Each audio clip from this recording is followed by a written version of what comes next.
All right, the time being 6 o'clock, I'll go ahead and bring this meeting to order. Please rise for the Pledge of Allegiance. I pledge allegiance to the flag of the United States of America and to the republic for which it stands, one nation under God, indivisible, with liberty and justice for all. I'd like to thank everybody for attending. Roll call, please. Lowe. Here. Healy. Yes. Swenson. Here. Henry. Here. Here. This time, do any of the commissioners have a reason to abstain for a financial or non-financial conflict of interest? No. No. No. Is the state's attorney here? He's not here.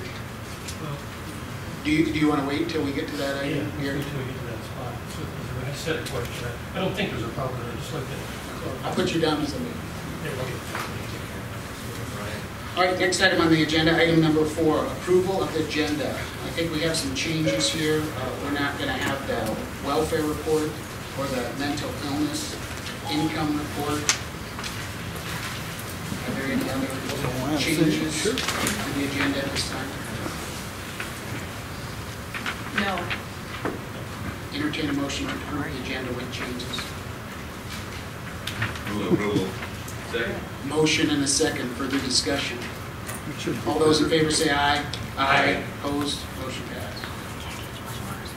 Next item on the agenda, item number 5, approval of the minutes from April 2nd, 2019 commission meeting. Are there any corrections to the minutes? No. Move approval. Second. Motion and a second. Further discussion. All those in favor say aye. Aye. Opposed? Motion passed. Next item on the agenda, item 6, public comment.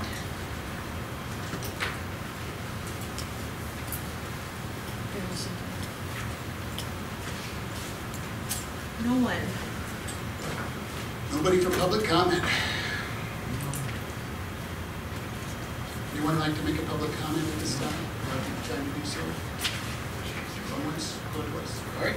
Close the public comment session. Next item on the agenda, item number 7, nurse quarterly report. Jen, welcome. I haven't been formally introduced to some people. I'm Jen Weschler. I'm a community health nurse. Did everybody get a copy of the report? Yes. Did anybody have any questions? Is that speaker? Put the microphone up a second. Does anybody have any questions? I did want to point out that last year Commissioner Hettering had requested that we put the previous report's numbers on, so that I did kind of indicate that in parentheses. There are some things such as like flu vaccines where the numbers are going to be quite different depending on the time of year. So most of the time our caseloads and such are pretty consistent. Thank you for doing that. No problem. We do the statistical analysis in every January and July, so that was kind of a long thing at the end of the last report, so I didn't know if you needed additional numbers on that one. But Looks like you're pretty busy. You have quite a few visits. yeah, good activities. You want to take this time to tell a little bit about what your office does? Well, we are under the Department of Health. We do community health and nursing, so we do obviously community events. Julie's very involved with POD. We met her last time. We do the hospital will refer women who deliver babies for home visits, so they will ask the women if they are willing, and then they fax that over to us. We try to do as many of those as we can. You see, we don't do a lot. Mostly it's because women don't know us, so things are going fine. So, our baby care program is for high-risk pregnant women, so we do most of our home visits with that. And a lot of prenatal education, childhood development, we do vaccinations. We do find that our clinics in town are very good about keeping up with those well-child checks and vaccinations, so we don't do a whole lot, but we always try to encourage people to come in if they're behind or anything. Would you expand on this pod stuff that's coming up? Well, that's not really my area. I know they're trying to organize another meeting to kind of further that. Julie and like Paul Schurschleitz are really kind of in charge of all that stuff, so can't answer a lot of questions for you. And does that stand for point of distribution? Points of dispensing. Points of dispensing. They do exercises to, I guess, practice if there's any sort of event that they need to contain or treat. So, one thing I did notice we didn't have on here is our staff, we do an all-staff conference, usually every other year. So this July, that's the 9th through the 10th, so there will be no staff in the office on those 3 days. Just so you're aware. Did you need anything? I don't believe so. I did want to say, with our statistical analysis in January and July, we're requesting that you guys consider, after our July presentation, if we were to go to biannual. So just do those 2 reports if you feel that you've learned our office enough and are comfortable with just hearing that twice a year. So let us know in July. Any other questions? Thank you very much for the work you do. So, entertain a motion. So moved. Second. Motion and a second to approve the nurse quarterly report. Further discussion? All those in favor say aye. Aye. Opposed? Motion passes. Next item on the agenda, item number 8, health insurance. Commissioner Loest and Julia. Welcome back.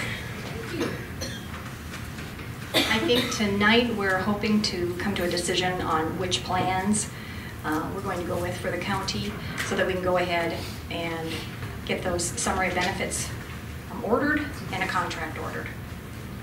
So, Yes. Okay. Yep.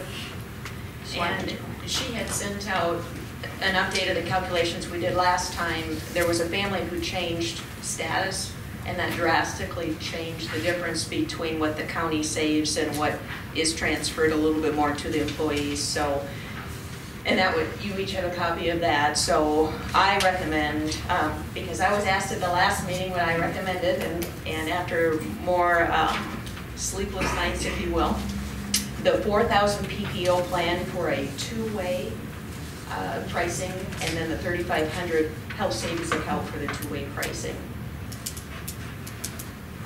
So that overall saves the county $15,000, and it does put about $2,000 additional burden on a couple of families, but it's much different than the 15 that we looked at the last meeting, so. I'm sure if anybody has questions, Julie would be happy to Absolutely. answer those. Anyone have any questions? Of course, the HSA account, that will, if they choose to open an HSA account, it will include a $2.50 charge to the employee per month to maintain that account. So I just want to make sure that you all understand that that is also an expense, but well worth it in my opinion. Those accounts accrue interest, correct, or they're an investment account essentially? They're a savings account, minimal, very minimal. You want it to be safe, so it's a savings account. No. And it never expires. They don't have a Never deadline for using the expires. money. No. They no, just have it's to not. use it for health. Correct. It's not like an HRA or a flex spending account. It continues. Sure. I'll second the motion. I have was that a motion? Yes, It's restated as restated. I move to adopt a 4,000 PPO plan with a 2-way pricing structure and a 3,500 health savings account with a 2-way pricing structure. Don, you get a second? Yes. Motion and a second, further discussion. I guess I'd just like to say I appreciate Julie, you sharpening your pencil and doing a great job to save the county money. So really appreciate it, and the commissioner loves as well. So, do you have something? I've got a comment. Sure. Julie, I've seen you in the crowd so many times for so many months, Yes. and you always show up at the beginning of the meeting, and you always stay till the end. Whereas, a lot of people are on an agenda, and they're gone, you know, and I just want to thank you for, we've had some terrible long meetings sometimes. Yes, my pleasure. All right, I have a motion and a second. Further discussion? Roll call vote, please. Close. Yes. Curry. Yes. Swenson. Yes. Ely. Yes. Clark. Yes. Motion passed. Thank very you. much. Next item on the agenda, item number 9, claims.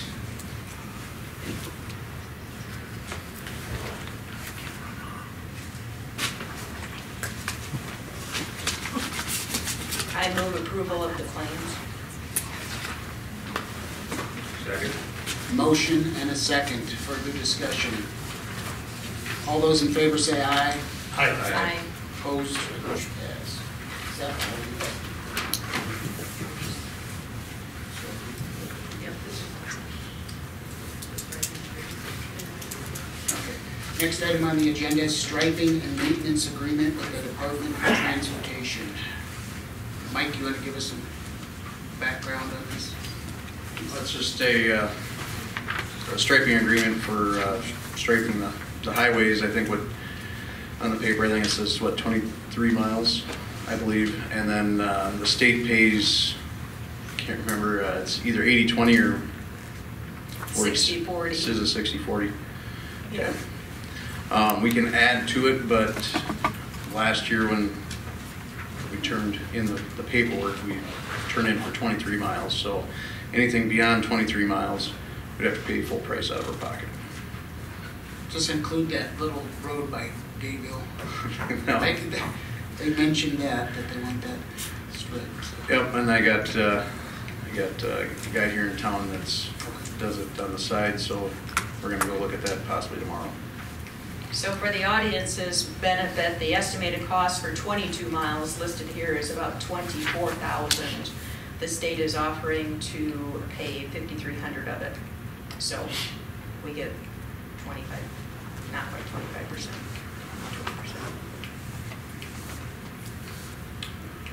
I move approval of the striping agreement. Second. Motion and a second. Further discussion. All those in favor say aye. Aye. Opposed? Motion passed. Next item on the agenda, right-of-way BY Electric. Is there somebody here from BY that can speak on it? I believe it's just for transformers. In the right of way, they're just putting some transformers in. Do you want to do a motion to do each one? No, you can do all since it's the same company. I move approval of the app. All three of them Yep. for rights of way? Second. Second. Got a motion and a second. Further discussion. All those in favor say aye. Aye. Opposed? Motion passed. Next item on the agenda, pooled cash and auditor treasurer reports.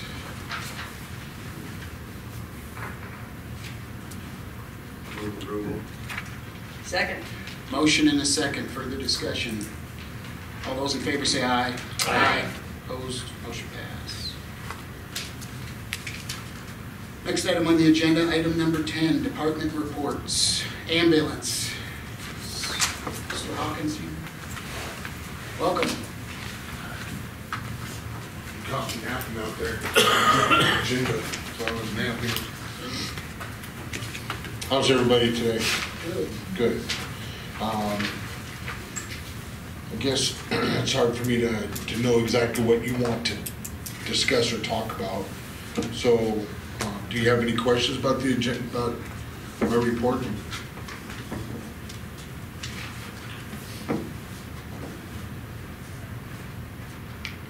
Okay.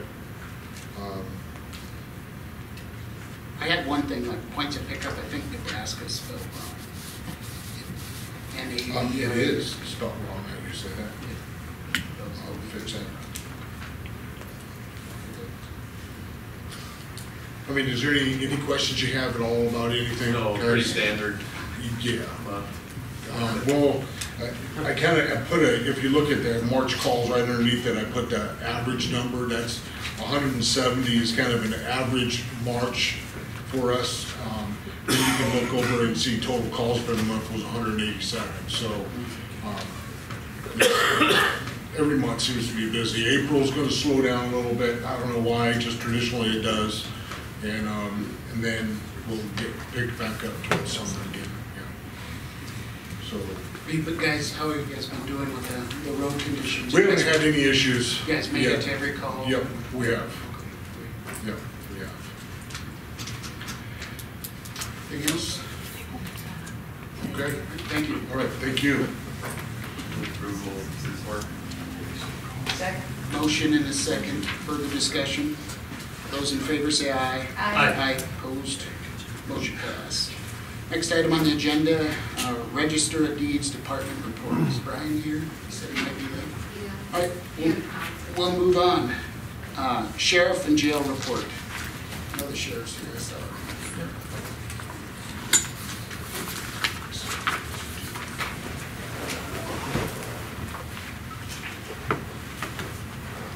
Welcome.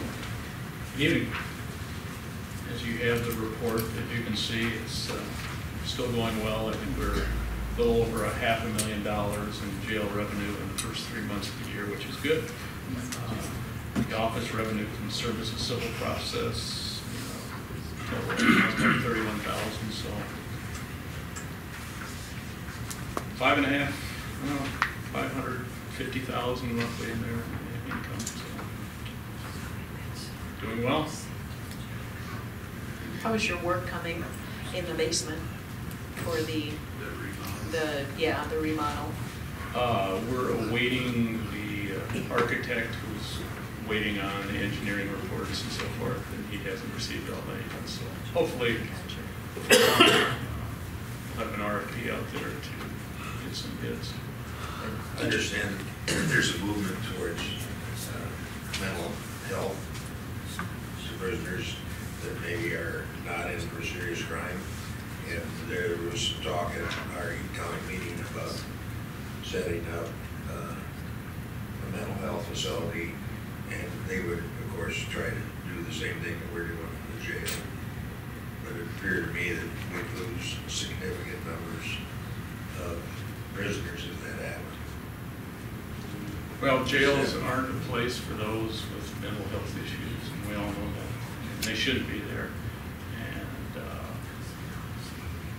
sad fact that a good percentage of inmates have issues.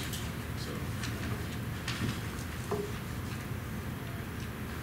Well, we're in pretty dire need of the funds that you generate through the use of that jail. And yeah, I'm advocating that we keep prisoners in there that should be in another facility. What I'm suggesting, is there anything that we should be doing to promote the replacement of those that we might lose to another facility? majority of our jail revenue is from federal inmates, and I think that's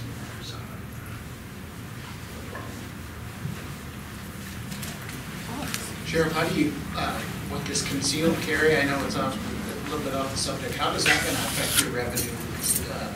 That's going away, when is that? The permits will still be available. What I've found is most people still want a concealed carry permit, even though July 1st you can open carry throughout the state. If you're going to travel outside of the state, you need concealed carry. Take your gun in certain states. That's very little revenue from that.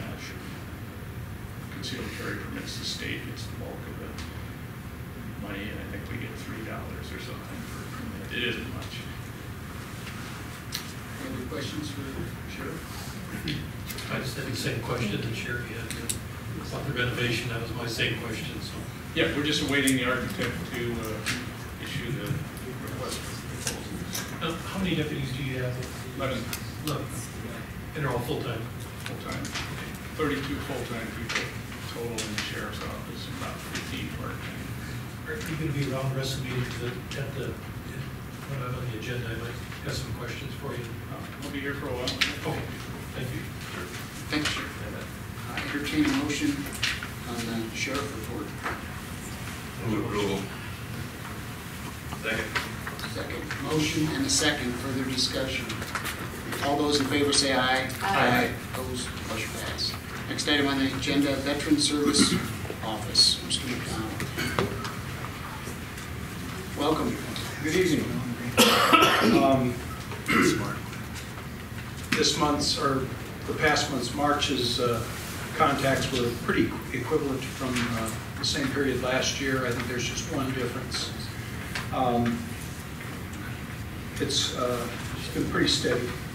I did address the folks up at the VA as to your concerns about mental health, and I was very pleased to hear that they're very familiar with Lewis and Clark, and they said no, we have no problems in working with those folks. So Dr. Tom and I got together for a lunch and discussed a variety of matters. Part of it with what they call CITC, care in the community, so that that somebody that's seeking some mental health care can pursue that health care within our own community and not have to drive to Sioux Falls. And we've kind of shored up some things as to what the responsibilities that each of us are trying to go through, and it was good. Thank you. Good meeting. Great. Yesterday, or last night, I was over at the Godwin Funeral Home. They had about 50 folks there. We talked about VA veterans benefits for funerals and stuff like that. And it was about a 2-hour, maybe a little bit longer, meeting with folks, and that went over really well too. And just in case the cable TV folks are keeping track, if Officer Costa decides to do the same thing, and the same thing with the Wins Brothers, I'd be happy to show up at their facilities too and help them deal with their customers as far as what the VA offers to our veterans and funeral benefits. Do you have any questions about this report? I just got a question. Do you have any updates with the cemetery in Sioux Falls for veterans? No. The big six, and that's the VAV, the PVA, Vietnam Veterans of America, American Legion, VFW, I get them all, but there's 6 of them. And they're working on that. They're on the Veterans Council, and I'm not generally privy to their discussions. So if I catch something on one of the newsletters that I get over the internet, I kind of keep track of it. If I see something that I think that's important, I usually get a hold of Kelly Ertz, and he's very good about printing such things in the paper. So I'll keep my eyes open, Thank you. and we'll go from there. Any news on the East River Veteran Cemetery and the progress of that? Is that still years away? I would say several years away. It's, like I said, it's these guys getting together and ironing things out with the legislature and making sure that the facility will be eternally funded. And I'm sure that there's a lot of legwork yet to get done. Just one more thing. Have you been over by Des Moines where the new cemetery is over there? No, haven't gone out there. I stopped last year and that just about blew me away. It's really nice. Well, hopefully we will pursue some similar action. Any other questions for Mr. McDonald? Thank you. Appreciate it. Thank you very much. Have a great evening. Entertain a motion on Veteran Service Office report. Move approval. Second. Motion and a second. Further discussion. Those in favor say aye. Aye. Opposed? Motion passes. All right, moving on. Item number 11. My thought is let's move the department reports to quarterly versus monthly. I spoke with some of the department heads. nobody has thought it was a bad idea. Having these guys in every month is, it's good when you're first learning the job, but I think now we know what each department does a little bit better, so I don't know if there's any, I think that's a good idea. So. No, I'm on board. I appreciate them coming in for the first few months. Yeah, I think it's really good to know what they do and for them to be able to speak to the rest of the community about the things that they do as well. So, like I said, somebody want to make a motion to move the department reports to quarterly versus monthly? So moved. Second. Motion and a second. Further discussion? All those in favor say aye. Aye. Opposed? Motion passed. Next item on the agenda, item number 12, updates on flooding. Paul? Yes.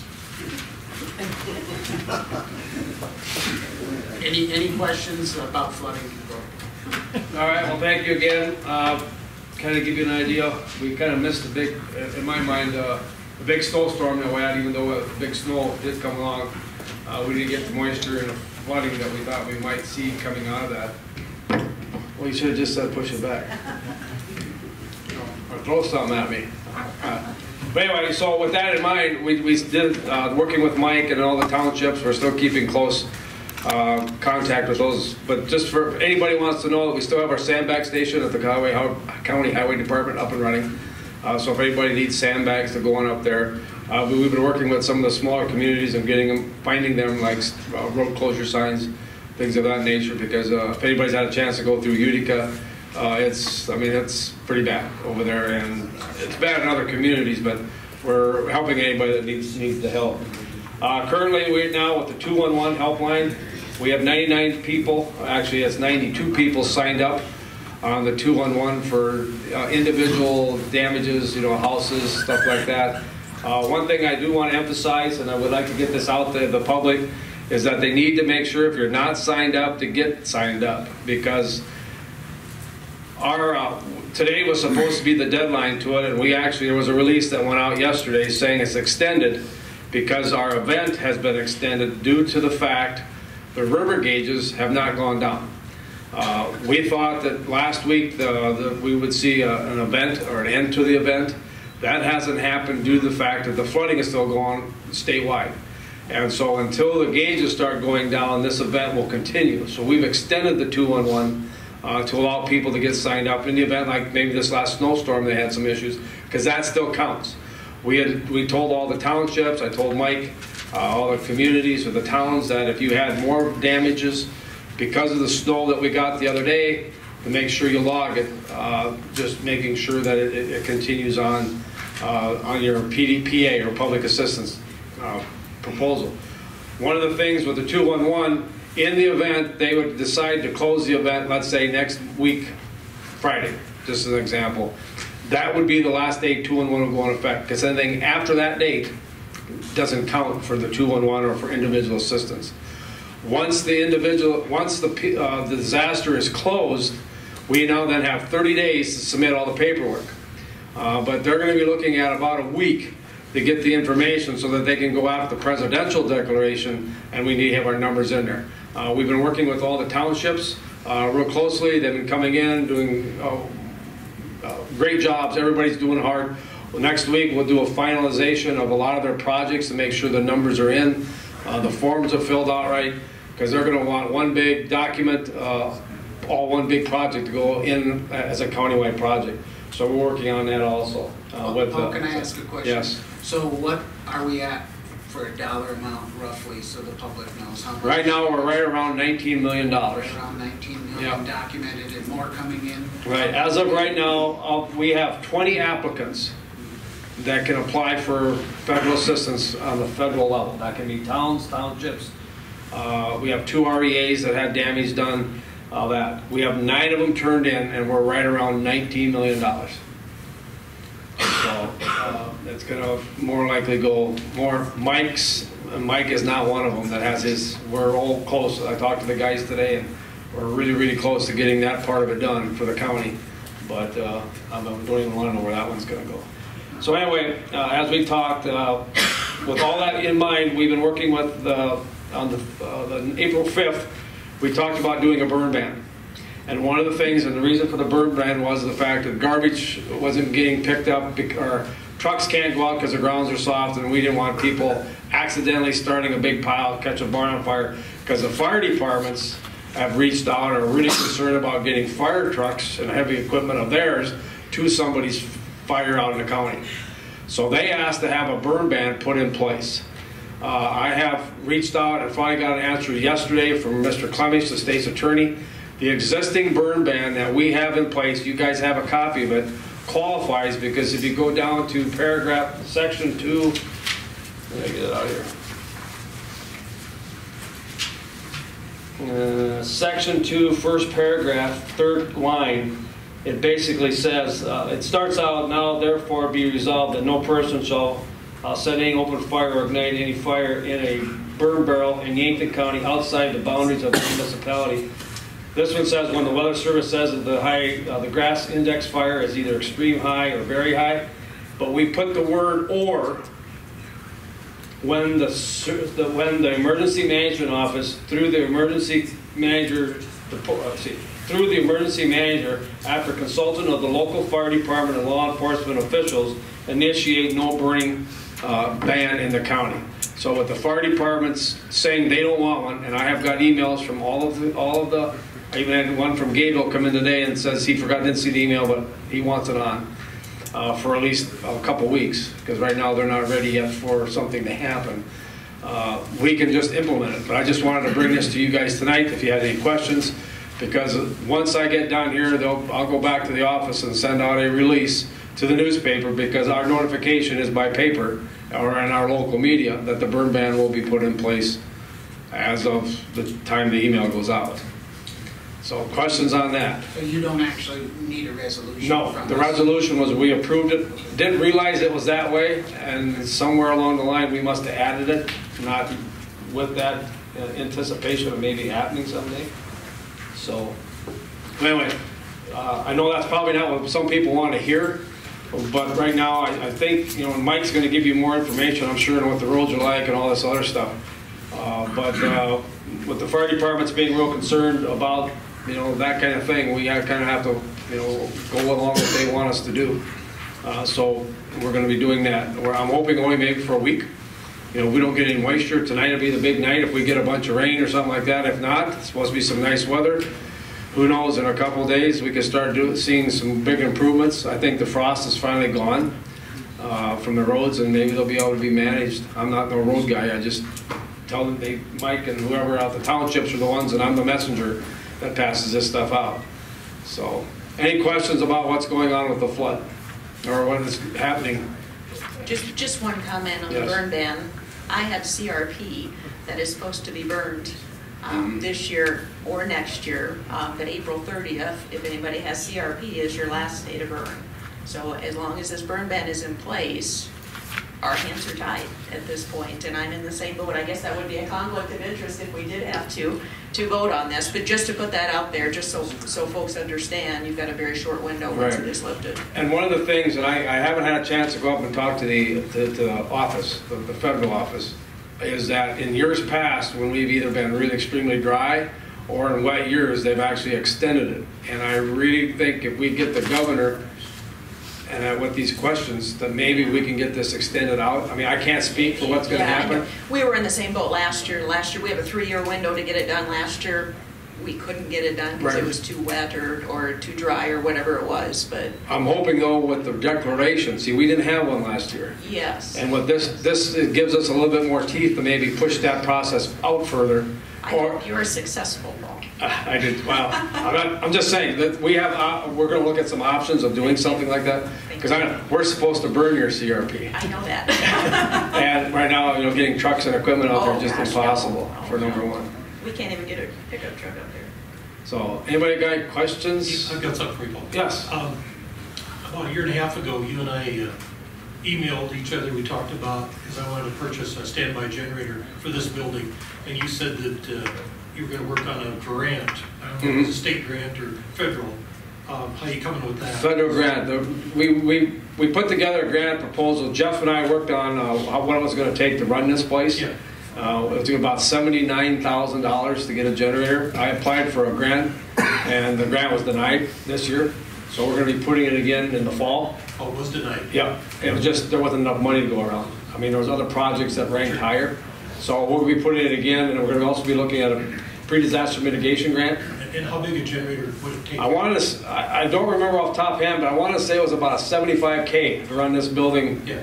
Full power, heater, air conditioner, all that kind of stuff. Because those partial ones, they're No, this is one that was going to be run off of natural gas, and we had a power company, or the utility company, Northwestern, gave us the power usage, the kilowatts of what this place is used on a daily basis, and then average it out through, and we come up with a number.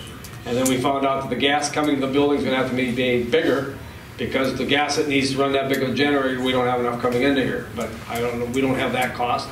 But the generator is about $79,000. So you're going to put it in? We're going to try again, yes. Okay, good. Yeah. Thank you. Okay. Anything else? Yes. Yeah, just more of a comment. I just want to thank people who are being patient. Some of the services that are suspended, I've been fielding calls, especially mail and garbage, real garbage. And unfortunately, there's not a whole lot we can do at this point. And I know in the past we talked about putting dumpsters up, and that wasn't, real feasible. But encourage people to talk to their garbage providers for possible alternate routes or methods. But just bear with us, please. I've been getting a few phone calls from the post office. And again, I refer them to it's going to be the highway department, and the townships.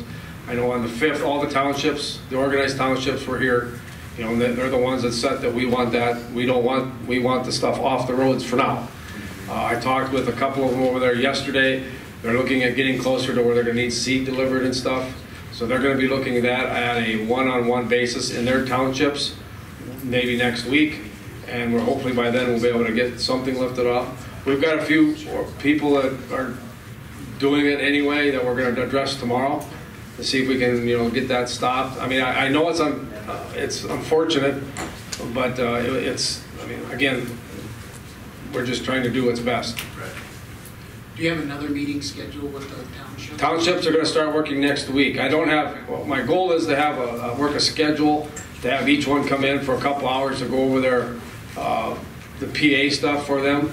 And then if we can get that taken care of earlier in the week, maybe the end of the next week, we can have another big meeting with everybody and see where they want to go. Or they might just say, we're good, take it off. I mean, I don't know.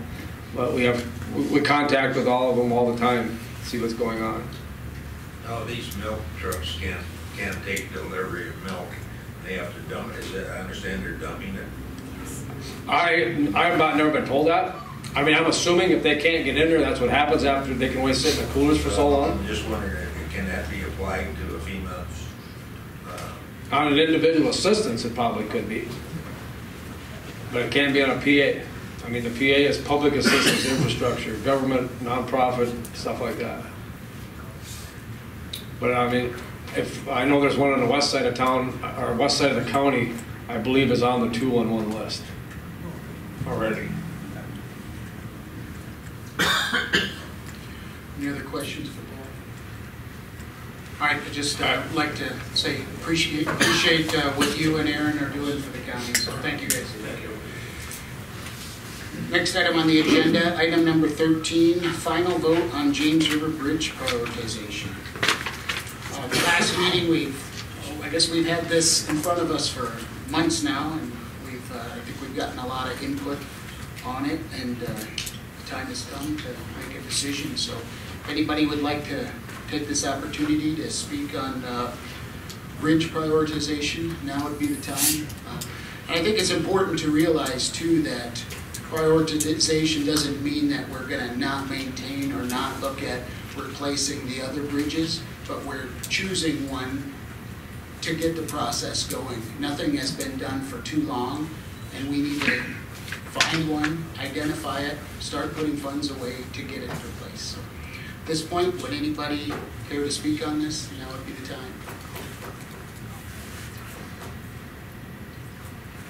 Where's Kent at? Kent, did you want to speak? Here.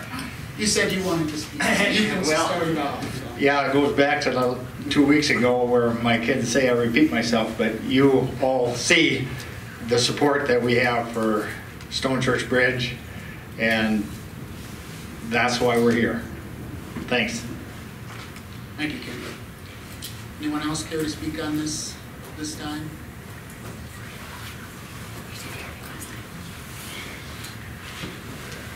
Well, welcome. Introduce yourself. Tell us where you're from. Hi, I'm Jill Haberman, and I am the president of the Middle School Board. So I just want to reiterate the high need that we need that bridge. Right now, we're having to drive our buses through Scotland, and it's a lot of extra time with their kids being on the bus, extra expense. So we're having to pay our bus driver more because he's spending more. You know, there's just so many reasons why we need that bridge. So your support would be very much appreciated. So Just got a question. Were you finished? Go ahead. Somebody, I don't know if it was you, said that maybe that your county could help ours because you use the bridge so much. Was there any talk about that with your group? I didn't make that comment. No, I didn't think you did. I do live in Hutchinson County, Yeah. but I mean, that certainly could be a conversation with our commissioners. Sure. Thank you. Does anyone want to back that up? Anybody? And do you know how many bridges you have in Hutchinson County? Sorry, I'm on school board. Sorry. I think Commissioner Alder is here. Maybe he can answer that.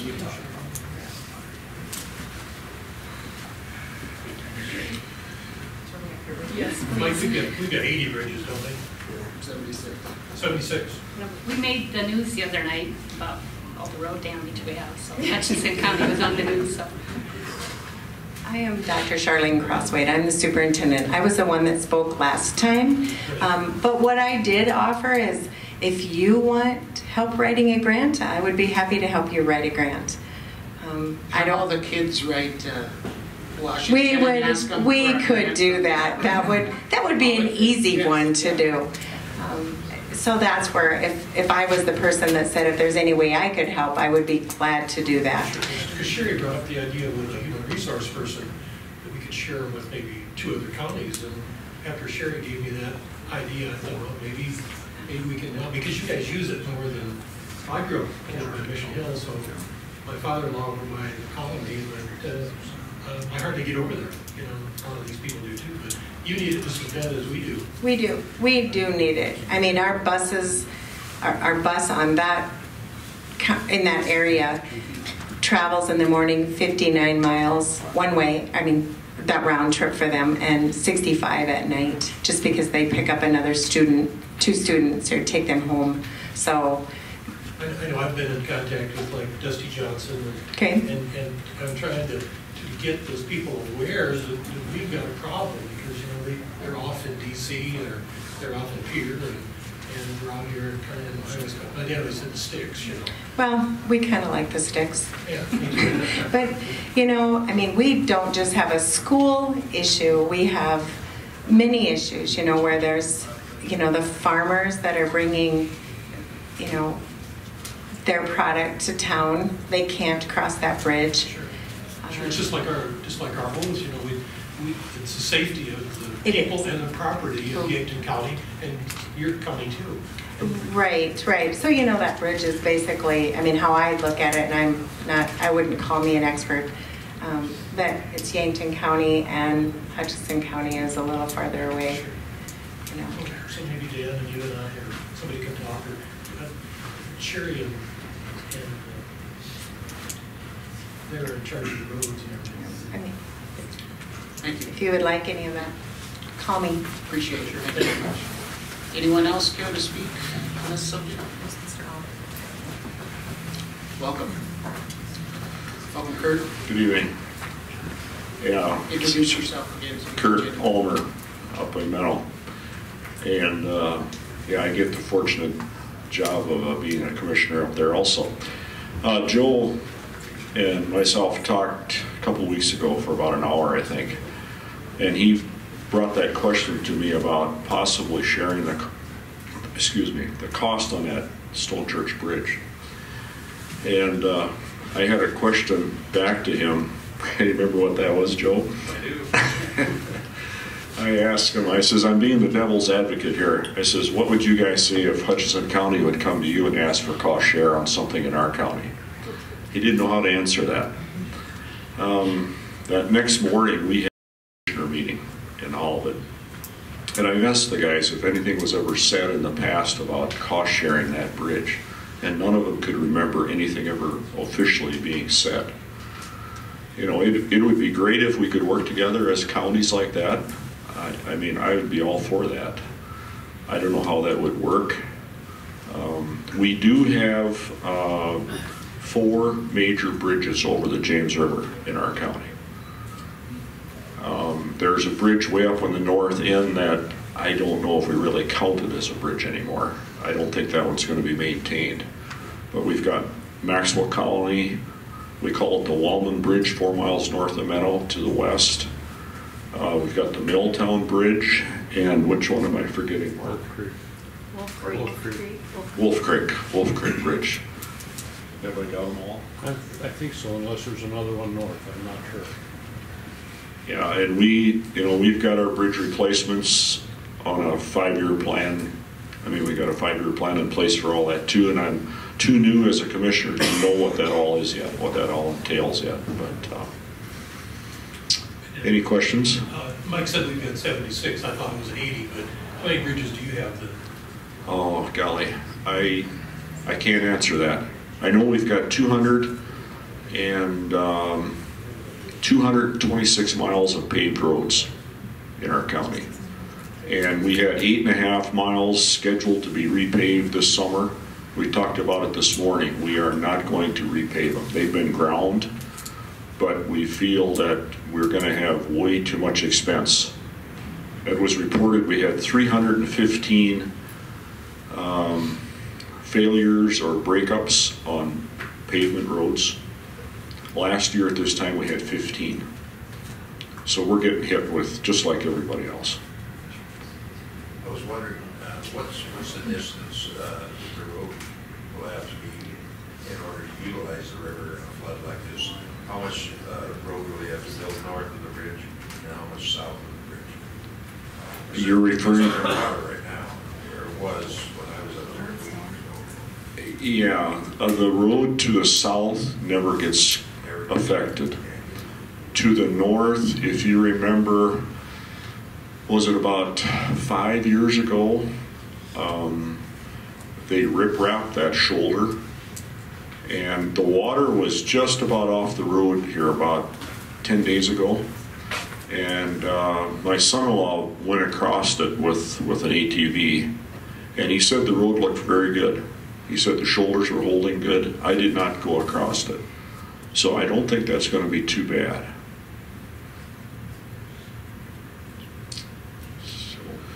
Any other questions? Thank you, that was helpful. Okay, Thank you, welcome. appreciate it. Anyone else care to speak on this topic? Now would be the time to do so.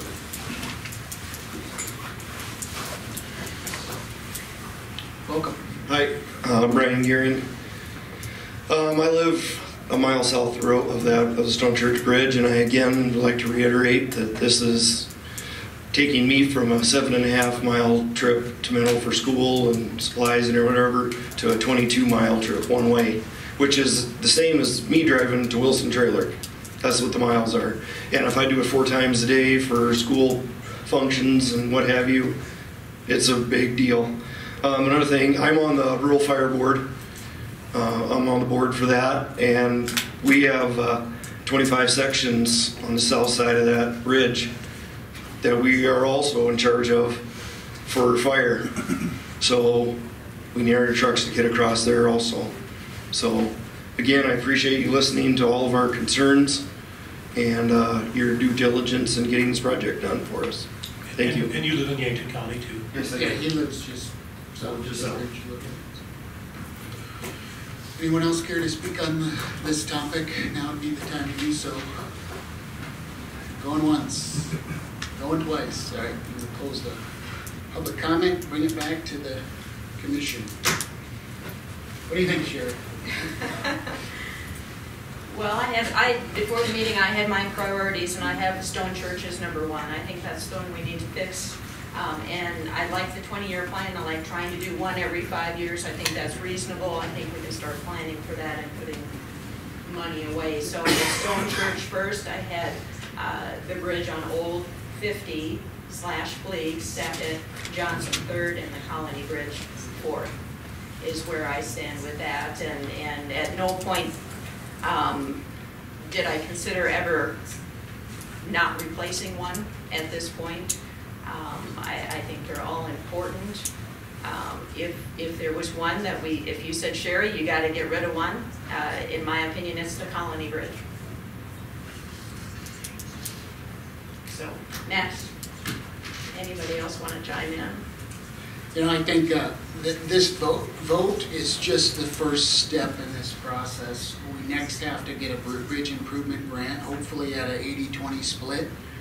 And that's going to be important, and we're also going to have to do whatever we can to save money and put it away for our portion of this bridge. So this is the first step, but it by no means is any type of guarantee.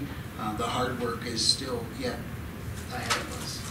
And to tag off that bridge improvement, when a part of my decision was the big score, and right now our big scores, the highest one is the Old 50 Bridge, but by a half a point over Stone Church. So in 5 years, those two were the closest to qualifying, hopefully, for state money. And to be frank, if we don't get state money, we can't do this work. It is all dependent on state money, because at about $4 million a bridge, by the time we get two of them, there'll be about $4 million a bridge. And to the gentleman's comment about refocusing work this summer, that's what we're going to talk about coming up here next, I think. State money has to come into play. Lots of money to the state. Dan, I do have a question. I was under the impression that Stone Church Bridge had a higher point. Let me reopen. If you have something to say, I'll reopen public comment. And I think your question was, you thought that Stone Church had the highest points of all of them. According to the LRFR, 46.76 is Stone Church, 47.55. So it's 3/4 of a point difference is all. Did you want to come back up, Brian? Which I guess if you rounded up, they'd both be 47. So. Joe, Don, Gary? Say this. I just had the same question with the big score, so you answered it already for me. Yeah. Yeah. To me, none of these are easy decisions, and we're talking about a magnitude of dollars that, quite frankly, we don't have, and we need to work on getting. But part of my decision, where I lean towards Stone Church, is the load rating on it, and that's probably the number one reason. And I guess number two is, we have to take care of all of our citizens in all of our counties, and I think too often people in the far reaches of the county get pushed aside for, maybe their road is slated for repair or for whatever, and funding comes short, and guess who's the first one on the axe? It's the people where there's a lower population, and to an extent that's understandable, but at some point we do need to take care of those people, and I just think it's our responsibility to ignore maybe the population densities and look at the conditions of the bridge, and I think Stone Church is the fit for first in line. What is our 20% split on $4 million and $800,000 that we're going to have to put away? It's a big amount. Yeah, did you have something? You finished it. Don, did you have something you had said? Well, I'm going to vote in support of consensus for the commission. I know there's arguments that you can make for and against everything that's been brought up, either side. I want people to understand that bottom line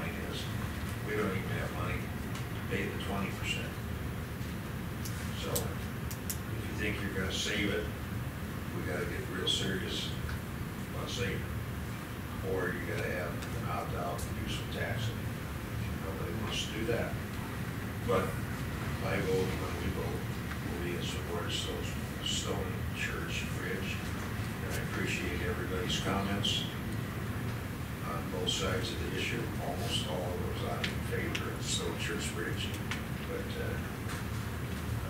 appreciate that because I guess two of the guys that influenced me a great deal, I met with up there, and they were absolutely not demanding. They were great people and talked about realistic solutions. It really helps when we have people that like you. Thanks. Gary, did you have something? Well, I'm just going to bring up something that I did about a year and a half ago. You commissioners weren't here.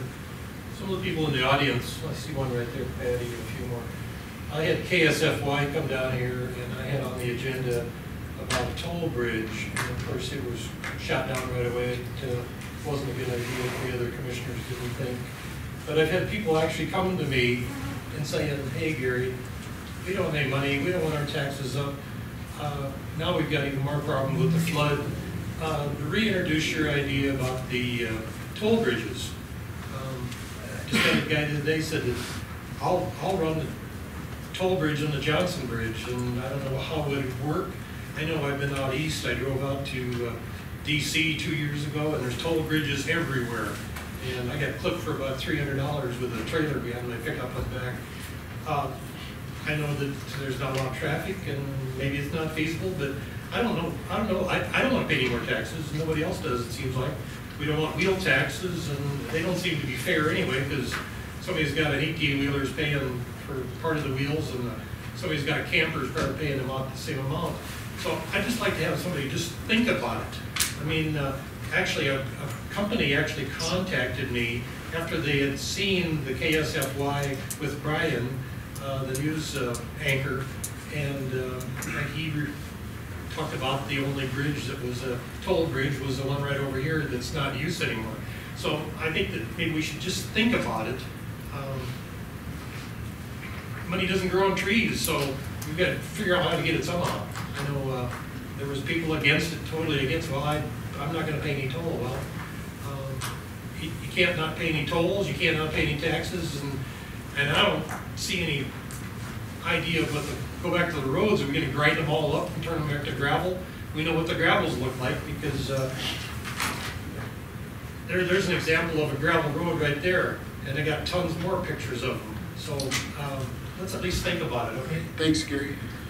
Well, I guess I'm ready unless anybody else has anything else. I think the other part of this conversation that we do need to revisit is the load limits on some of these bridges.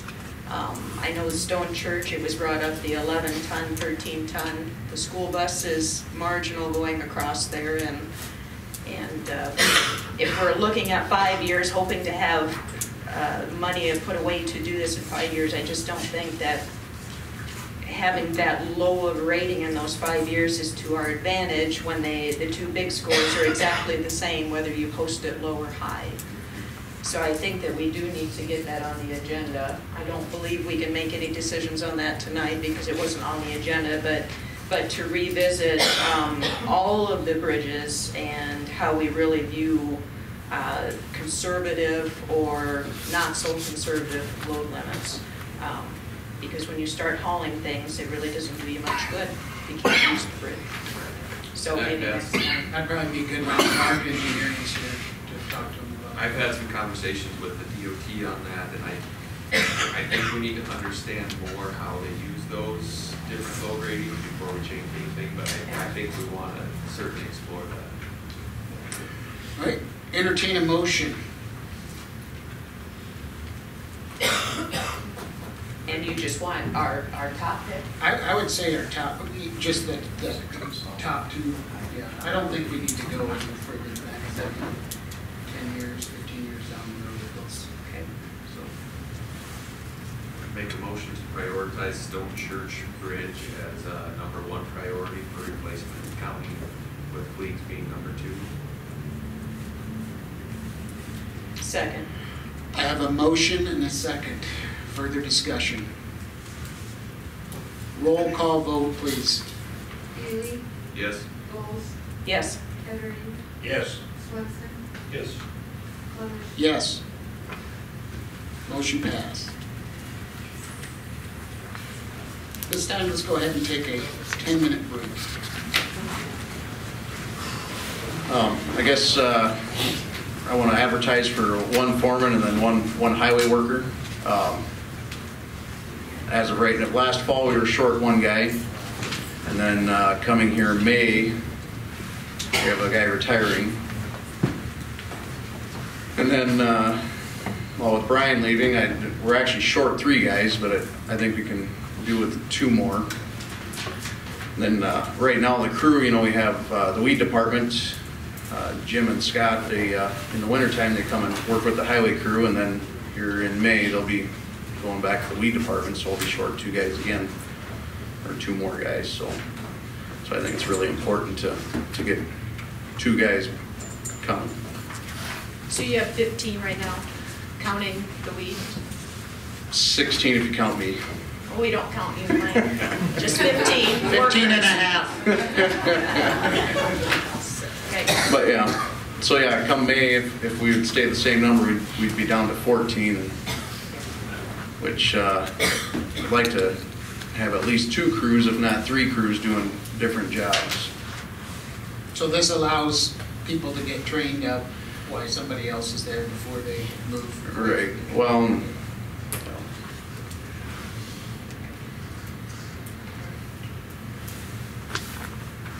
Move approval of your request. Second. Motion and a second. Further discussion. That was for foreman and highway worker Yeah. for 2 weeks. For how long? You want to advertise 2 weeks? yeah. Yep.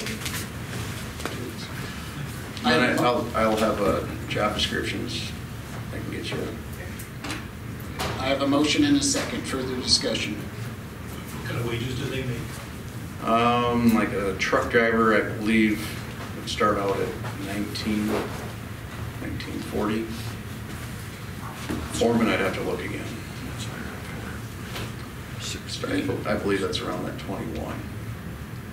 I have a motion and a second. Further discussion. All those in favor say aye. Aye. Opposed? Motion passed. Next item on the agenda, item number 15, Highway Department 2019 Work Plan, Commissioner Loest and Kettering. Is that too dark? Or is that That's better? good. Some of my colors might not be good.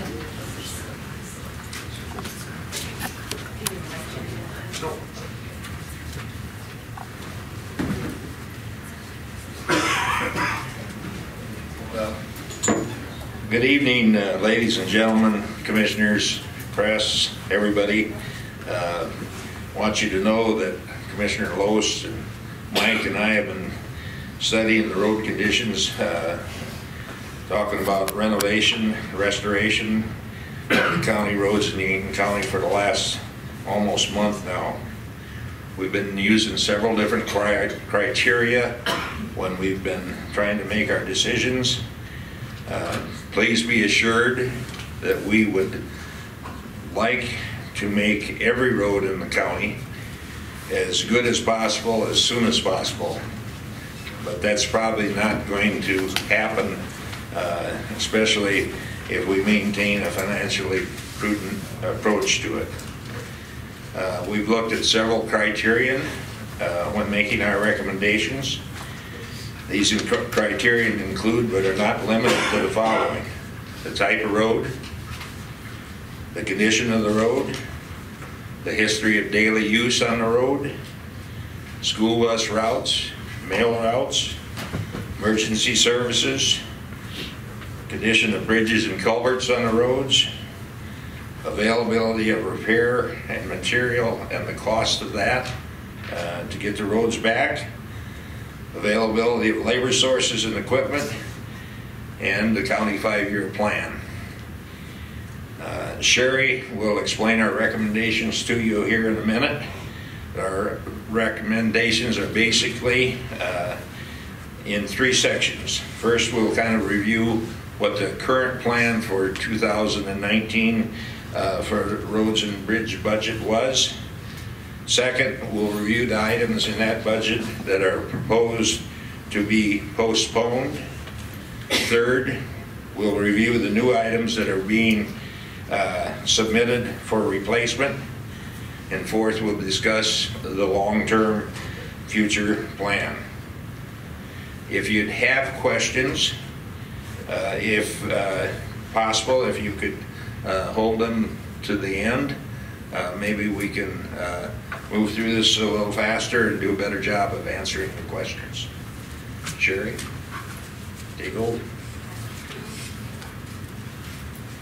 All right. The map that is up there is the map that was put together for the emergency response. Gosh, has it been a month now this map's been in place? The red are closed roads in the county. Mainly those are gravel roads. We do have a couple areas where the paved roads are closed because the culvert is out. The orange, no travel advised. And a few green roads are open, and those are obviously mainly the paved roads that we put this together for emergency response folks. So when they pulled up the map and said, where can we go to get to you the quickest, this served its purpose very well. You can see we have a big challenge in front of us. So this map is essentially the same map, and we went back and put the little triangles that notes a culvert is damaged, out, or there's road breakup of some sorts. So all of that has to be addressed. Now some of that is in your organized township areas, and those folks are responsible for those areas. If you go out online and pull this up, usually there's a picture associated so you can see what kind of extensive damage is there. I live on a county gravel road. The road's closed north of me because about that much of the clay base is gone. It'll be quite a while because I have told my highway guy to make my road the last priority. So I told my husband it's going to be a long summer. But all of this has to be addressed, and the money has to come from somewhere because FEMA has promised us nothing. And if they are kind and come through, it might be 5 years. So we do have to do something, and we just wanted to frame the challenge in front of us. So where's the money going to come from? So this is a 2019 budget available. The first column is the whole budget for 2019. The second column is what we have left of that budget because we have purchased fuel, paid insurance, salaries, etc. So the big total is 3.6 million, but we really can't do too much in personnel because I really don't think it's wise to cut our department in half if we have all this work to do. So we didn't even look at cutting the personnel budget in our review. Tangible goods and operating, we'll see a breakdown of those on the next screen. But tangible goods and operating together is just over $2.7 million. So let's look at tangible goods first. We have minor equipment, which is $500. It's really not going to do too much for us. The machinery budget, that's what we have left in there. We just approved purchasing a $40,000 used paver that we will certainly be using this summer for the patches that you drive across on the paved roads. But at this point, that's all we have slated to take out of that budget for the rest of the year. So there is a little bit of movement there that we can pull from. The secondary road budget is the county's responsibility for unorganized townships. There's actually another $50,000 of the opt-out that is not in that line item. I don't think that they had that in the budget when they made the spending budget versus the income budget. So there's a little bit more dollars there. But there's a lot of damage on the secondary unorganized township roads, so that money will certainly be used this summer. So again, we're not really going to go into the personnel budget because we just didn't feel cutting people would be the right thing to do. Well, actually, Sherry, we propose that we can do some overtime work in the near future as soon as the conditions are ready Mike's ready to do it. Yep. They'll go to probably a five or 5.5 workday week.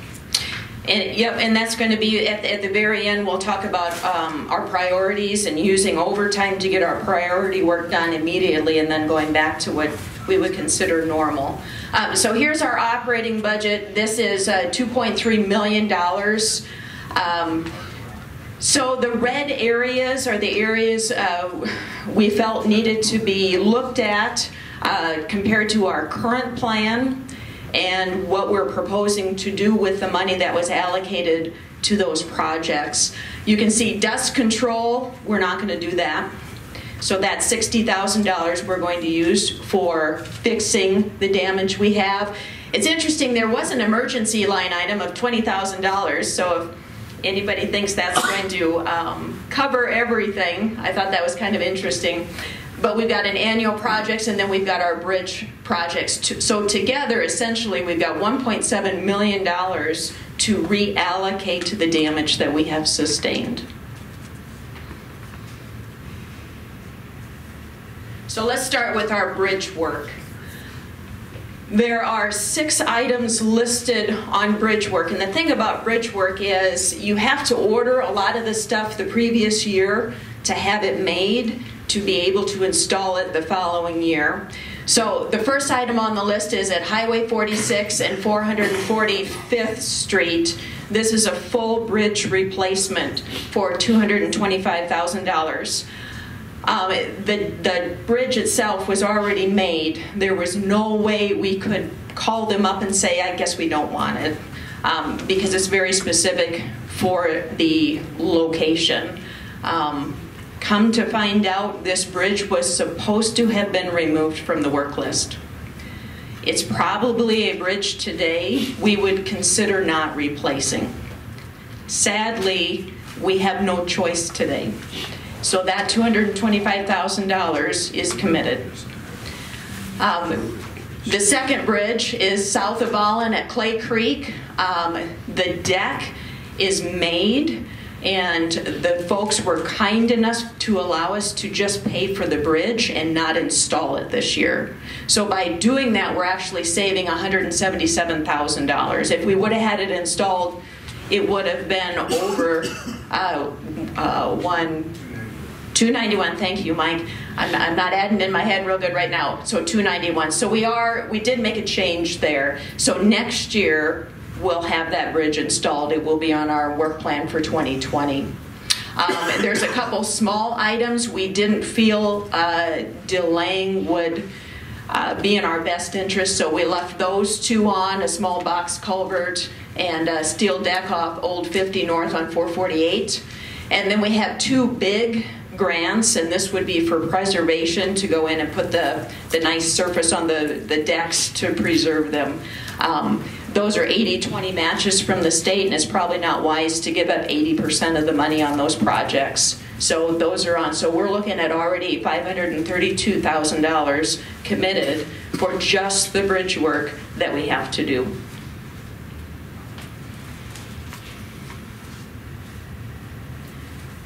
So this is what we were supposed to do this summer. So the 2 maps are up here, and afterwards you guys are welcome to come up and review these a little bit closer. So let's just start with the red areas on these maps.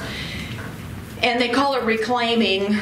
Essentially it's grinding up the road with the plan to eventually go back and repave it like we did on 301.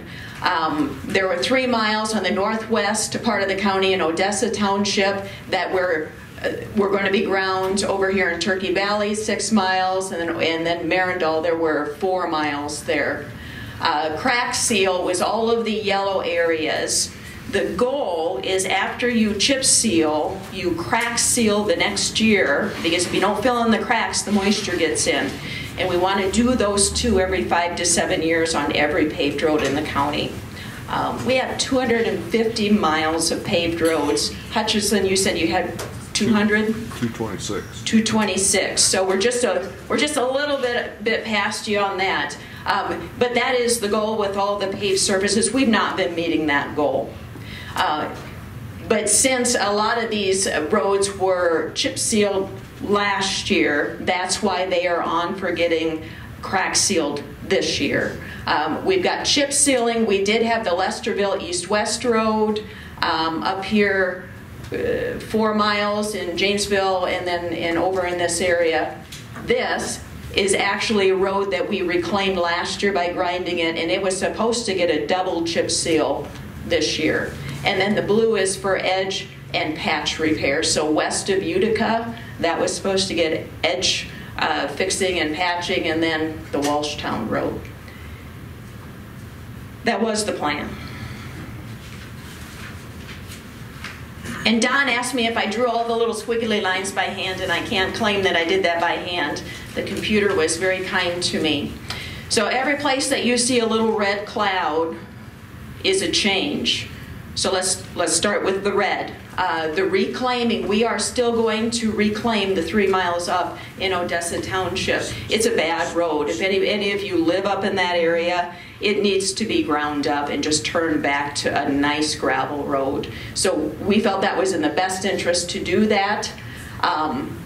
Over here in the east side, this 4 miles already has the gravel hauled on it. So at this point, we are going to continue to grind that up as planned. Up in Turkey Valley, we are going to delay that.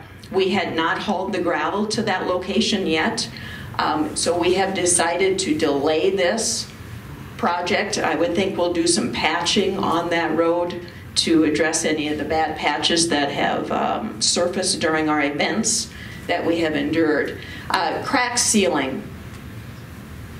We are going to keep the north-south Lesterville Road crack sealed because it was chip sealed last year. This crack sealing north of Irene is not going to happen. There'll probably have to be some work on that. And Mike, you can chime in anytime you want to if I'm misspeaking at all, Mike. And then these two crack seals up to the north, I actually put a second tier on here because partway through the summer we'll really understand how much money it is taking to fix all the things that we don't know about yet. And we may have some money. Crack sealing is actually about $2,000 a mile, something like that.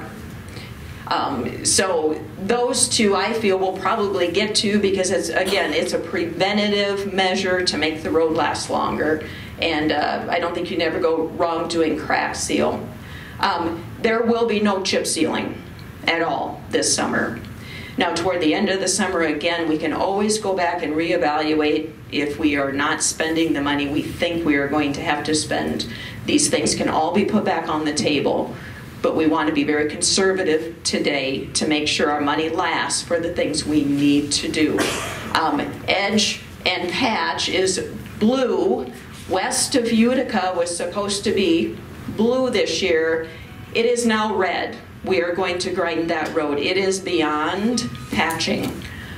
So we will be hauling gravel onto this road and grinding it. And then the Walshtown Road, we will be patching only at this point. So Don and Mike, have I missed anything that we talked about? The only thing you have on the Utica Road there, crack seal. Oh, thank you. That'd be one thing. With crack sealing, it's nice to get it. If the road has been chip sealed within the next couple of years, it's nice to go back and crack seal because the chip seal is mainly taking care of your smaller cracks, and that is the main purpose of crack sealing is to go back and get your larger ones that the chip seal did not fix. Yep, and we had made that change before this event. We had felt that that was wise to do, so that was actually planned before we had to readjust everything. Then Deer Boulevard down by Riverside Acres, that got chip sealed last year. If time permits, we will crack seal that this year, if not next year. We'll just have to kind of see how the year goes.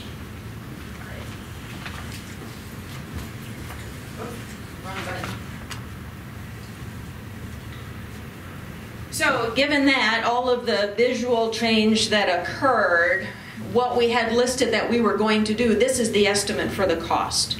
And it's just over $1 million. So there's your 12 miles to grind up, put gravel on and grind up at $35,000 a mile. You've got your crack sealing.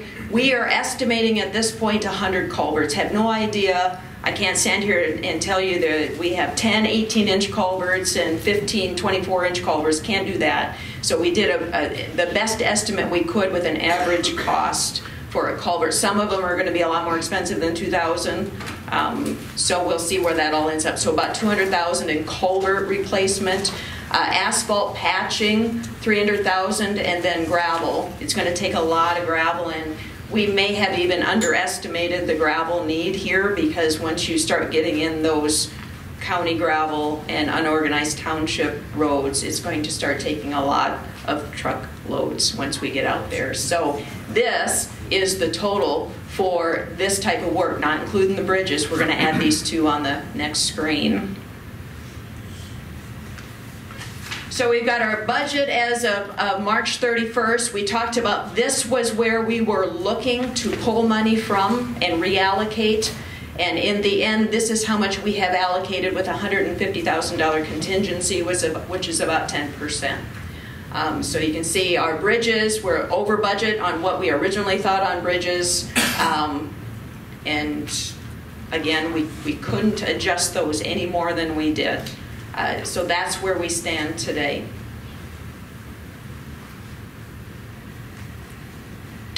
So where do we start? Our priority is passable. We have a lot of roads out there that are closed.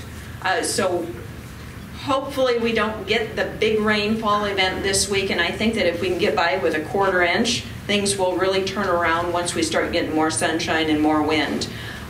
But we are going to start with county paved roads to make sure first pass they're all open for the most part, unless there's a culvert you maybe think that will take a little bit longer. County gravel roads are in yellow on this map. That'll be the second priority, is to get the county gravel roads in order. And then the third priority will be the secondary gravel, and that is all of the unorganized township area that the county is responsible for. We have high density population areas, and we have places with farm animals that need to be accessible. So those two will, two or three different crews will be out working in each of those areas to try and spread our effort over all of this area once we get to the green secondary roads. You want to add anything to that, Mike? Just that our main priority is to make sure everything is passable and open. There'll be, like Sherry said, a few spots like on the North County line there, the Viberg Road. There are 3, I'd have to look at the measurements again, but I believe they're like 8-foot pipes, and one is collapsed, and that's a project that it might have to hold off for a while so we can, because that's going to take some major time. Plan is to have 2 crews out. We have the excavator, have that crew out doing the larger pipes, and then we have the backhoe, another crew out doing the smaller pipes, and then we're still gonna, we'll have guys out in motor graders trying to make the gravel roads passable, and then also with gravel, with the trucks, we'll have the trucks scattered between 2 culvert crews and some motor graders. So we're gonna try to work in all areas and do what we can. Talk a little bit about the supply of gravel. Supply of gravel, I just kind of went through that today. Terry Shrum has a pit. We got to pay for that gravel yet. I haven't got the bill, but we have 10,000 ton there. There's that new pit going in by the Johnson Bridge. That's 10,000 ton we'll have there. Markward pit on the Utica Road, roughly 40,000 ton there, and then up in Odessa, the Fisher pit, 12,000 ton roughly there. So overall, the county has roughly 72,000 ton. Hoping that'll get us through. We'll have to go from there. And then other materials, we've already gotten some clay from Kellens over here by the Jim River.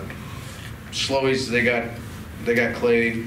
Markward's got clay. Fisher's got clay. other materials as crushed concrete, fimers, I guess, are crushing right now, so we'll have some available there hopefully. And then like 1-inch rock and stuff, we'll have to get that through like concrete materials, but we're gonna try to.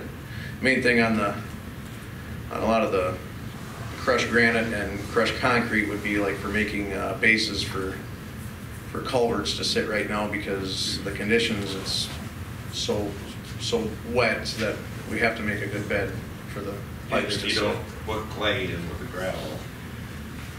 Well, and the biggest thing with the clay is, like I said in the past, if a guy goes and puts, say the road washed off 4 inches of gravel and 8 to 10 inches of road base clay, well, if you put 12 inches of gravel on there, next time the water goes over road, you're going to lose 12 inches of gravel. Most of the time, the clay will stay. It'll wash the gravel off the road, and the clay will stay.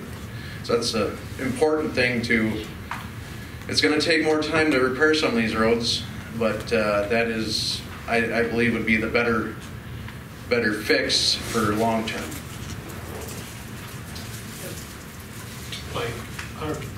Do you usually work 410s during the week? Right now we are still on our 5/8. We work 6:45 in the morning until 3. We've only had a couple days where we probably should have did a 10+ day, but I'm waiting until the road conditions get better so we can go full force. We'll probably end up working 410s and possibly 510s. I don't want to burn the guys out either, but if we could do 410s and at least an 8, if not a 10, until we get everything opened up. That's our main goal, is to get everything open so everybody has a way out. Well, being here out there, Commissioner Elmer talked about the miles and the bridges that he had. Can you just explain to the crowd and the people at home how many miles we have in Yankton County that you take care of, and how many bridges? Just for the record. Bridges is roughly right around that 80. If you remember the for sure number, Dan. It was 76 bridges. 76 bridges. Roughly 2,400 culverts. 262 miles of gravel and 251, something like that, for asphalt. And then one way to look at it is you have 16 guys to repair all that.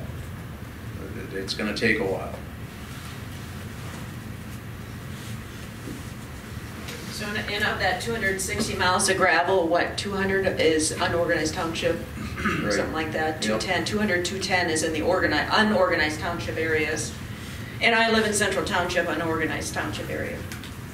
So the one thing about the culverts is that approaches to roads, if the culvert is plugged or it's not there and it should be there, that's going to be something we need to start addressing going forward, because we have a lot of places where there's standing water in the ditch.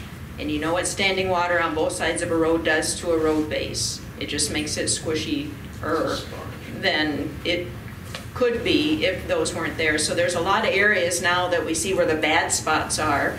If you as a landowner, and I own land, to go and look at those areas, because you're responsible for those areas, and make sure they're clean, and if there's not a culvert there and it should be a culvert, we need to look at putting those in, because that will help the long-term maintenance plan as well. So one more slide. Needed discussions coming ahead. So as 2 areas, county roads, and then we have unorganized townships. The county roads, we really need to start this summer setting up meetings out east side, west side, of figuring out a good corridor designation plan. We need to talk about gravel, and we need to talk about bridges in those areas. And by gravel, I mean, are there roads we should leave gravel? And that's the toughest discussion up here. And I'll be frank with you, it's the toughest discussion, and bridges is going to be the second tough discussion of which bridges. Again, we have a bridge that we're replacing this year, maybe we shouldn't be replacing. Unorganized townships. Big one is control. I was on the unorganized township task force 2 years ago, I think it was, And, you know, the big thing was, should you organize, shouldn't you organize, and such. And again, control was the biggest #1 issue for organizing. You can respond to your township roads at your convenience, not the county's convenience. Bridges in that area as well, and road districts are a big part of that discussion. So this is long-term, coming in the next 6-9 months, done. So we'll start, hopefully, with our township halls and stuff, bringing that conversation out to you to get your opinion, because I don't want to say it, but you know we're going to be in this situation again. It seems to be a more recurring event these days with this whole global warming thing. So there will be another situation coming, and we want to make sure we're prepared for it next time. So at this time, are we open for questions? I just had one thing. Can I Yep. ask you? Will you put the map right behind you? Will you put that back on the screen?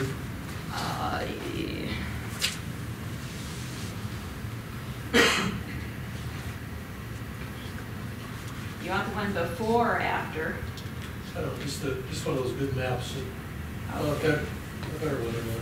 A better one than that? Well, Gary, I only I had can't hear 4 and I can't maps see, up there. you know. Well, just a second here. Is that better? Not better. Okay. No, I just found out about this bridge that was supposed to be canceled, and we're gonna have to eat it for what, $250,000. Where's it at? Was it 448? It'd be 146 and Mayfield store. Be 1 mile east and then south. East and south, right there? Yep. Right about, Right where that bend. up by Mayfield Store. Yep. 1 mile east ofMayfield. Right there, that I know bend. Mayfield Store is. Right there, Gary, right, if I can hold it steady, No, sorry. and just the other thing that I want to say, when you stood up there and talked about this bridge didn't get canceled, I felt like you took the blunt of all the blame. It was like your fault. Wasn't your fault, was it? Doesn't matter whose fault it was, Gary, it's our situation. I know it is, but I feel bad because you weren't here, so it wasn't. What was the process breakdown that a bridge that was canceled wasn't canceled? I mean, and are there more of those out there that we're gonna face? Because that was 10% of our budget was gone to a bridge that shouldn't have happened. What was the failure that we could fix of why it wasn't canceled? We didn't look into it that closely, Dan. As far as any other items like that, I don't foresee any, because Mike has talked to all the people where we order these type of structures, and we're clear on the direction now. What do you know when it was ordered? I can't answer that, I don't know that. Last fall sometime. Okay. Last fall, last summer. So other questions from the crowd? I know I didn't present that well. When are you gonna do my road? Yeah. Is that the question? But if you do, if you have ideas or anything, contact Don or myself or Mike through the website. Feedback is important in this process. It shouldn't just be us making decisions all the time. This situation, we had to, but hopefully mid-summers, it won't be as bad as what we thought it was, and we can add back some of the things we wanted to do. So thank you for coming. How is, can I go first? For these gravel and grind, how are those holding up? I know there's been some talk about grind it and let it sit 2 years instead of 1 year may be a better option. Is that something that has been discussed, or you haven't looked at that yet, or do you guys want to discuss that? That's probably not a bad idea to let it sit. Like this year, I know like 301, that's the one that we put a double chip seal on last year, and I've heard comments on, I thought that road wasn't supposed to do that. Well, you gotta, yeah, I wasn't supposed to do that, but which roads didn't heave this year?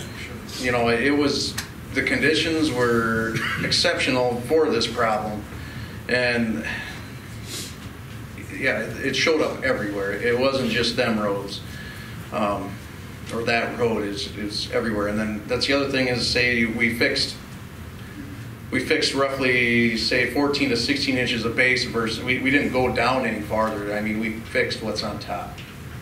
And that would be another good reason why to leave it sit through a couple winters. To identify the To identify them problem areas, because like last summer before we did that on 301, we had a few soft spots show up as we were hauling on there. And we dug them out, brought new material in, put some fabric down, put gravel over it. Then they're holding. Them spots are actually holding, so. Has there been any talk about maybe turning some roads into minimum maintenance roads? Have you guys touched on that yet? Or throwing a lot of stuff at you? We talked about vacating roads. We want to get the immediate issues resolved before we go to that, but that's vacating, minimum maintenance. Yeah, and those roads will come from the township areas, the unorganized township areas. I just don't look at our county system as being vacated, because most of those are the roads that you like to travel. So those, again, will be discussions in those township areas that are unorganized. And if the county commission feels we're going to vacate a road and you don't want to vacate it, then you have control to change that situation. So, and again, I live in Central Township, so I am on the other side of that discussion too. I just was going to mention two things, I guess. Back to like 301, Commissioner Ulmer from Hutchinson mentioned they had 315 breakups on their road this spring versus 15 last year. So just kind of put that in comparison on what we're seeing. So I certainly encourage us to look at that process, but just because it broke up doesn't mean that it necessarily was bad. And then regarding Walshtown, I travel Walshtown every day, so I'm biased, but I will say with Highway 81 reconstruction slated for 2020, I believe so, we're going to see an awful lot of traffic going there, so I think we need to be prepared to handle that accordingly. Yeah, and I don't know how the process works with trying to leverage from the state to help us out. Yeah, we can try the leverage, but yeah, you're right, Joe. We do. The conversation I had with them last, I think the last time Walshtown was actually sealed was in 2000 timeframe when they redid the bridge and redid 81, but that was closed. And the discussion I had with them now is that they will, when they're redoing 81, their plan as of now is to leave it one lane. So if they were to close it, they would pay for repairs to a county road if traffic, if that was the alternate route. It doesn't sound like that will be the case. So we also have 46 2 years later to get that route. And then about, this is just washouts. Paul has been working with two of the guys. I have two guys down at emergency management right now.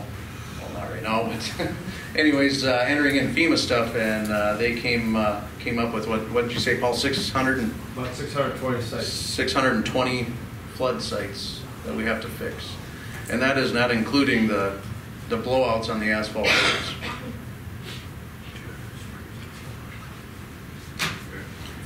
Well, thanks for the work you guys Jerry, explain vacating road. What was that, Jeff? Explain vacating a road. Vacating a road?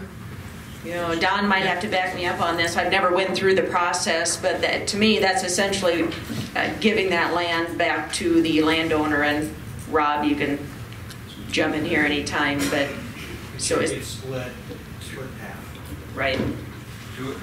Two in every half a mile. It makes sense that 2 acres would go to each side. Yeah, so instead of just minimum maintenance, where you would still allow the public to go through vacating, they can fence it off and no one travels through there. Good. That answer your question, Jeff? Can I ask a question on that? Yes, ma'am. If you do vacate a road like that and someone is on that road, who's liable? As far as living on that road? No, not living on it. If you Oh. vacate a road and then somebody drives on that road and gets hurt. I would assume it's the landowner's responsibility once if they take ownership back, so, yep. Once it's vacated and it's yours, you gotta fence it off and use it. But as far as the process, Rob, there is a legal process that everybody gets the right to address the issue that is affected by the vacation.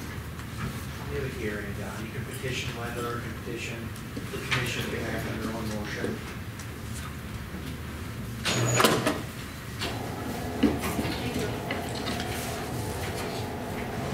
Was that both in your 14 and 15? Yep. Mr. Chairman, I would make a motion that the commission accept the revision to the 2019 plan to follow the basic plan that Sherry's laid out. I'll second it. I have a motion and a second. Further discussion. All those in favor say aye. Aye. Opposed? Motion passed. So that was 16, item 16 as well. Yep, all together. Next item on the agenda, item number 17, District 3 Rural Addressing. Commissioner Healy.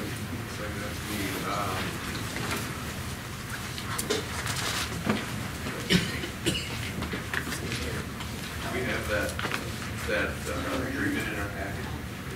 No, it was last meeting. So I'm just find it quick.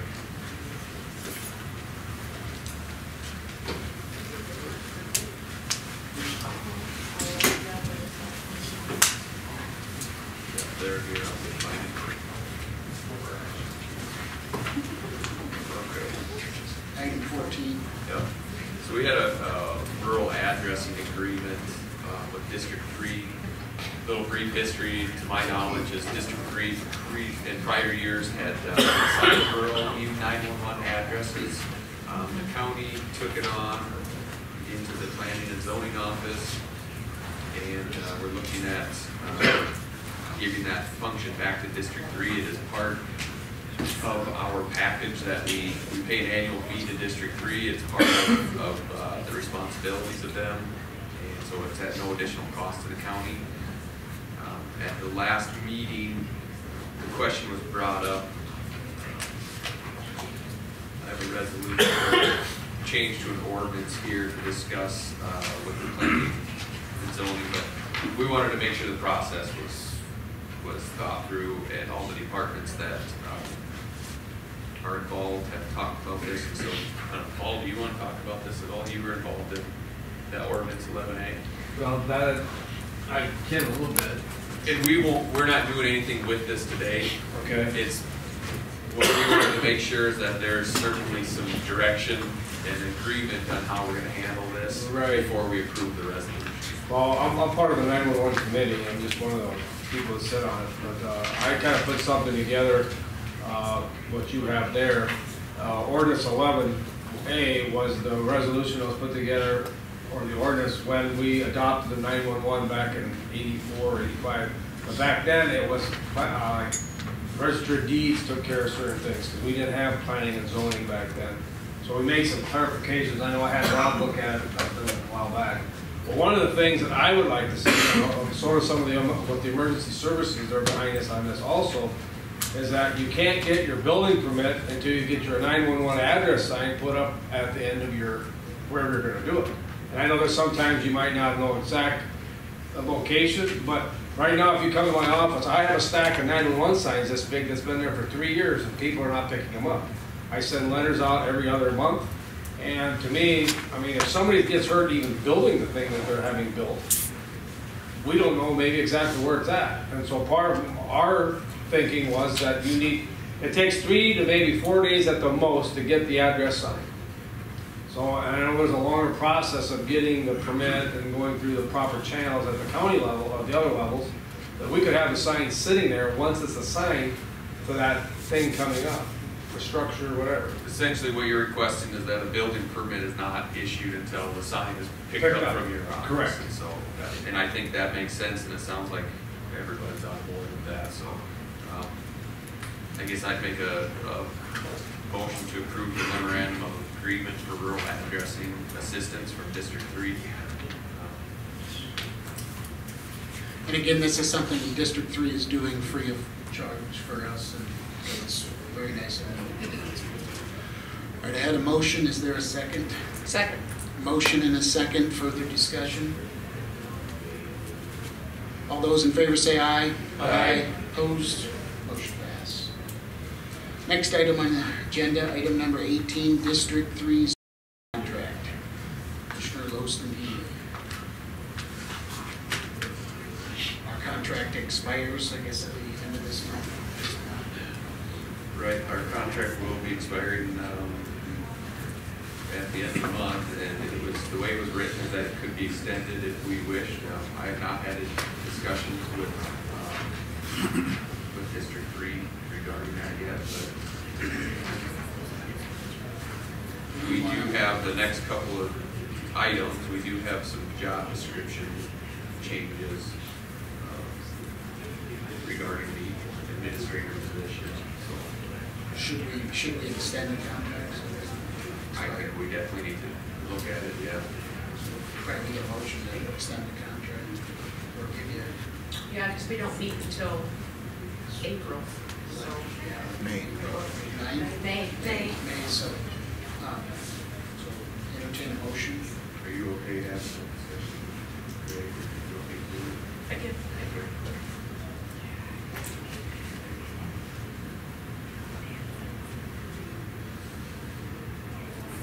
I'd make a motion to approve extension of District 3 services in my planning and zoning office. Is there a second? Second. Motion and a second. Further discussion? All those in favor say aye. Aye. Opposed? Motion passed. How long did you want the extension, or are you gonna wait just for now? I think we might have to wait, you know, and I know we do have a couple of applications for the zoning administrator position. I guess I'm hesitant to interview until we have the actual job description released and make sure we're interviewing accordingly and advertising accordingly, I guess, so. Next item on the agenda, item number 19, online zoning ordinance. Commissioner Ely. Well, and Commissioner Loos did help review it, and but anyway, the online zoning ordinance is back on the webpage. It took much longer than it should have.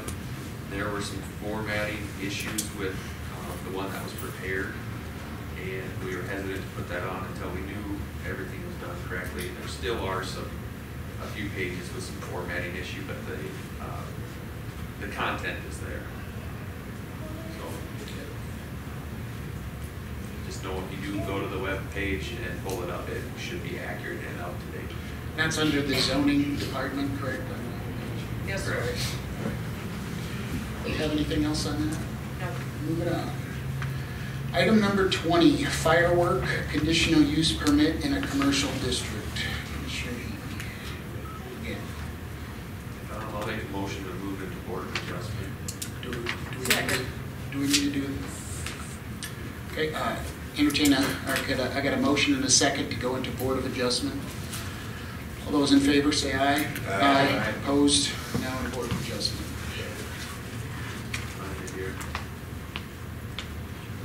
We've had some requests for fireworks sales in a commercial district, and upon reviewing the ordinance, it's not, was not addressed in our ordinance. So at the previous planning and zoning meeting, we made a motion to allow fireworks in a commercial district. Reads, fireworks and fireworks sales are similar enough in nature to the definition of flammable or combustible liquids or hazardous material, in that pursuant to section 1009, fireworks sales be considered by the Board of Adjustment as a conditional use within a commercial district, more specifically section 1007, paragraph 14. It was approved unanimously. You know, upon reviewing that the only place we actually have a fireworks identified is in an ag district for sale. And so we had some people wanting to get CUPs for this and commercial districts, and so that's the route to go forward. So we'll open it up to public comment. Anybody like to make a public comment on this, either for or against? Now would be the time to do so.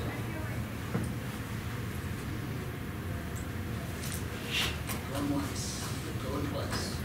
Close public comment. So, anything else from the board on this? Does this have anything to do with the new building site on the east edge of town? Possible. Yes. I believe so, and I believe there was some conversations had where that person was under the assumption or told that they could do fireworks sales in that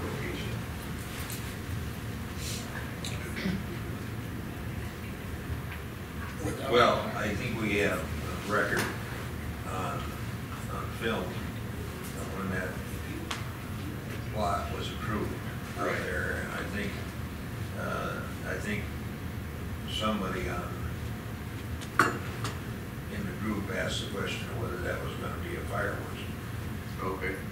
So I think it's a matter of record. All we have to do is go back and research the record and see what was said. I do not recall us saying that that could be used as a firework. But I don't recall. There's some other locations too. But that's where I was going to ask the question is, are we reviewing the ability to do it in a commercial district, or are we reviewing a location specific?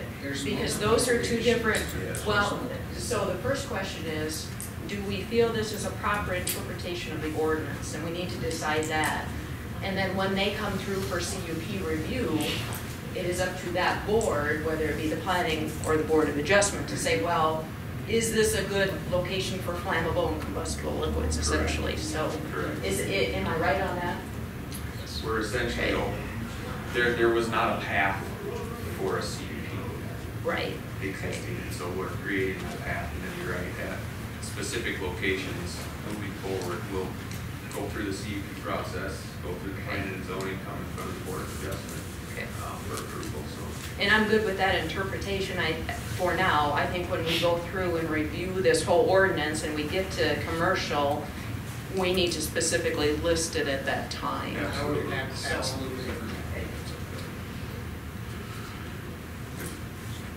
So do we need to approve their approval? I think we need a motion. Motion to approve this, and this is just an interpretation of the ordinance, not a specific site. I move to approve the Planning Commission's interpretation of fireworks as flammable or combustible liquids in our ordinance for commercial district. Pursuant to section 1009. Thank you. I have a motion. Is there a second? I'll second. I have a motion and a second. Further discussion? Roll call vote, please. Bose? Yes. Healy? Yes. Swenson? No. Kettering? Yes. Commsion? Yes. Motion passed. Move to go back into regular session. Second. Motion and a second. Further discussion? All those in favor say aye. Aye. Opposed? We're now back in regular session. Next item on the agenda, item number 21, job description for planning and zoning economic development deputy and administrator. So we've been talking about this for quite some time. I believe I had everybody who emailed me or mentioned had their thoughts and comments added. I had some from Joe and Sherry, and it might not be exactly what you wanted, but it was a mesh of the two. And so I thought it looked pretty good for what I had reviewed. The only thing that I do have a question on is on the, which one is it? Not the deputy, the other one, the administrator. Under supervisory responsibilities, we don't list that they are the supervisor of the deputy. On the deputy's job description, it says they answer to the administrator. I didn't know if we had to put it in there or not. Maybe just to make sure, so when you apply, you say, oh, yep, I'm in charge of the deputy for sure, because it's not listed there. it has it under, like, reports to, right on the top. You see that? Reports to administrator. Yeah, but that's on the deputies, so but I'm not applying for the deputies, I'm applying for this one, and nowhere in it does it say I'm responsible for the deputy. I guess we could add that. I just didn't know, I think it's just kind of- noticed it wasn't there. It says, I would say it's implied, I might have. it says it supervises intern, supervisors clerical support, oversees consultants. It didn't say, you know, essentially you're in charge of the two-man shop. Would you like it, what would you like it to say? Supervises the deputy, whatever that job description. I think that would. So supervises deputy, planning and zoning administrator, interns, or other temporary employees, would you be okay with that? Yeah, that's fine. Can make that change. But otherwise, Dan, I thought it looked good. Any other comments? I think it's fine. Gary, Joe? Okay,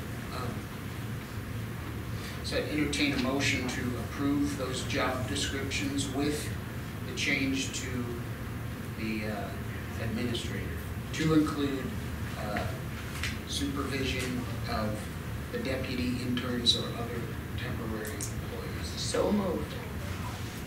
Second. Motion and a second. Further discussion? All those in favor say aye. Aye. Opposed? Motion pass. Next. I do have a, okay, we do have applications for these positions. Do you still want to keep them or I have them? think we should contact them and with an updated job description and ask if they want to leave their applications in the pool or remove them. And how long do you want to advertise them for both of these? Until filled. Yeah. Say until they're filled. So it brings on the next one, advertise for planning and zoning economic development deputy. So we need a motion to advertise for those until filled. Right. So moved. Second. Motion and a second, further discussion. All those in favor say aye. Aye. Opposed, motion passed. Next item on the agenda, item number 22, discussion on road damage and county constable. Commissioner Swanson. Thank you. I handed out 3 of these. Did everybody get a chance to look at them? There's some trucks and vehicle stuff. Did everybody get them over there?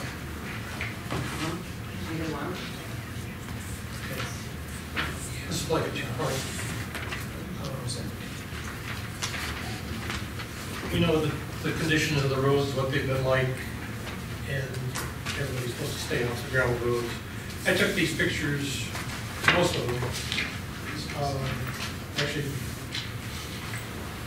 most of these are just on 1 mile of gravel, on 304, 445, 304, 444. There's 3 big places of damage and truck stuck. This other one with a payloader, that's north and west of Yankton. Stuck, it looks like it's stuck in a field, but it's actually on the gravel road. We don't have any way to enforce someone that does this. I know that people get stuck, and I want to just explain something. When I grew up in Yankton County, I've been here since '50. Tractors weighed 4,000 or 5,000 pounds, single axle trucks farmers had.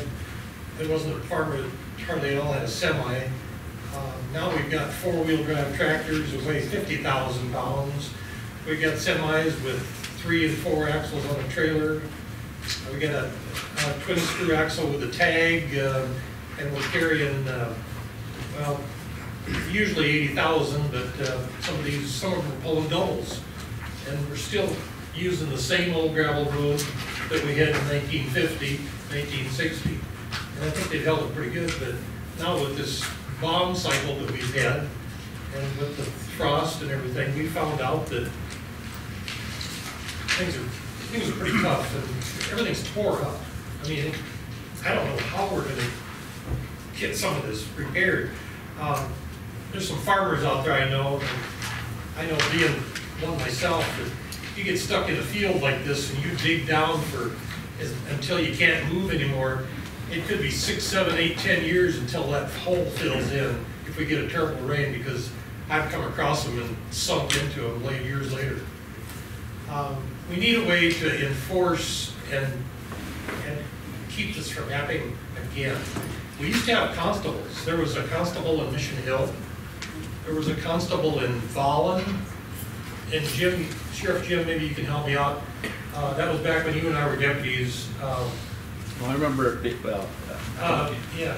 The only constable, there's no such thing. Not anymore, no. Nobody has it. And the constable's duties were serving of civil papers. Okay. Executions on judgments and serving civil papers. They had no enforcement duties whatsoever. That's before, but there is a clause in South Dakota codified laws about constables. I guess I think probably from the 1800s. I don't say what year it is. It will on the regular statute. But anyway, we had a constable in Mission Hill, and we had a constable in Vollen. That was before you came here. Well, I was born here, Gary. I grew up here. Well, then you didn't go to Vollen High School. No. But there was one there. Anyway, you guys, as deputies, your deputies don't enforce through trucks on a highway that says through trucks, do you? That's what one of your deputies told me. He's mistaken. If it's signed no through trucks and they find somebody, they can stop them. But they don't go out looking for it, or they don't have scales in their cars. Scales and so forth are something that motor carrier enforcement does, and that's Highway Patrol has a whole specialized division because it is specialized. Sheriff, can you move the microphone so the sheriff? Sorry. Yeah, it's down. Yeah, and I'm not aware of any county in the state that does motor carrier enforcement, that we rely on Highway Patrol. And I had emailed Captain Moores from Pier, and we both know it. And he emailed me back, and I showed him all these pictures, and I told him the situation, and he said, I'll alert the head guy here in this area, but really, we're kind of on our own for enforcement of something like, somebody gets stuck like this and rip up the road. I mean, I don't know what that's gonna cost. Mike, cost a mile of road like this? What's it gonna cost? $1 million? A lot. Yeah, and this is just 1 mile. So, I want to bring up the idea of hiring a part-time deputy or constable or whatever we want to call it, because of this codified, you got 11 deputies, you said. And I can tell you how they're broken up. 9 of them, they're fully employed doing our statutory duties required by state statute. We only have really 2 that their only job is patrolling, and they're the guys that are out at night. Everybody else has numerous duties, responding to calls, serving papers, serving warrants, investigating crimes. Sure, and there's 4 different sections to this codified law. And it talks about how that they would be paid, and appointment of the constables would be for 2 years. I think it says by the commissioners. They're paid by the fees from the papers they serve. They're entitled to those fees. When Yankton had a county constable in the 80s, when I was the chief deputy at the sheriff's office, he didn't get a salary. He kept the fees from the service of papers. And today, that generates about $100 and some thousand for the county, the service of papers and so forth. Would we rather have somebody else doing it? Sure. But yeah, I don't think it's feasible. Yeah. Take it in. Yeah. Well, anyway, that's the codified laws, and that's what I wanted to bring up, because Jim, you're saying if you this don't happens think it again is a next year, codified law? Well, no, the constables are in statute, and Gary's pointing to the statutes that pertain to county constables. But in my 40 years, the only experience I've had with county constables is service of papers. And none exist anymore in the state. It used to be Sioux Falls, Rapid City, and Yankton had one. And that went for about 5 years and then went by the wayside. And went back to the sheriff's office serving the papers and collecting This the would be fees. just a constable, just, or deputy, however you want to call it, just specifically for commission work. Could be a guard here, just like you're guarding this tonight. Could be other kinds of, and it could be a backup for you. Anybody that is going to do any law enforcement, Gary, Yeah, and it would have to be certified. they'd have to go to Pierre for 14 weeks, become a certified officer, and yeah, and part-time wise, you don't find part-time certified officers anymore. But there's a lot of retired police officers, a lot of retired. You know, Gary, what I think you're getting at, and I agree with you, is we need to probably do a better job of enforcing our roads, and so I can see that. Maybe we can, you know, talk with the sheriff, if you want to come with sometime, we can maybe look at some solutions to that. But I get what you're saying is we shouldn't have, yeah. Replacing $1 million roads because some guy doesn't know how to drive. I agree, so, thank you. Appreciate it, guys. Mr. Chairman, could I speak, please? What's that? Could I speak? We are going on to commission updates. Are you kidding me, Dan? Are you serious? Next item on the agenda, item number 23. Good God! Talk about transparency. What an asshole. What's that guy? Next item on the agenda, item number 23, commission updates. Any of the commissioners have any updates at this time? I just asked a couple of things that brought to my attention. One of the issues that I think I'd like to have on the agenda coming up or discuss is a person just close to town here, a couple of miles out, that complained about, said his road wasn't too bad, but a neighbor was piling trash and old cars and all over the place. What enforcement do we have on that kind of thing for the county? For what's that? Pat used to do some things. I don't know if we do that or not, but I'd like a discussion on that so that person can understand what his rights are. I was also approached, I'd like this on the agenda for next time.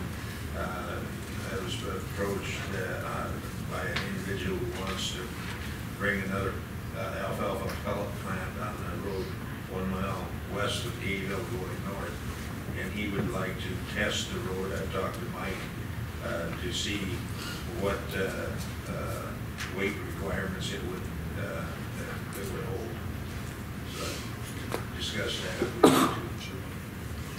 And where was that? Mile west of 1 mile west of Gayville, off of 50 going north of 50.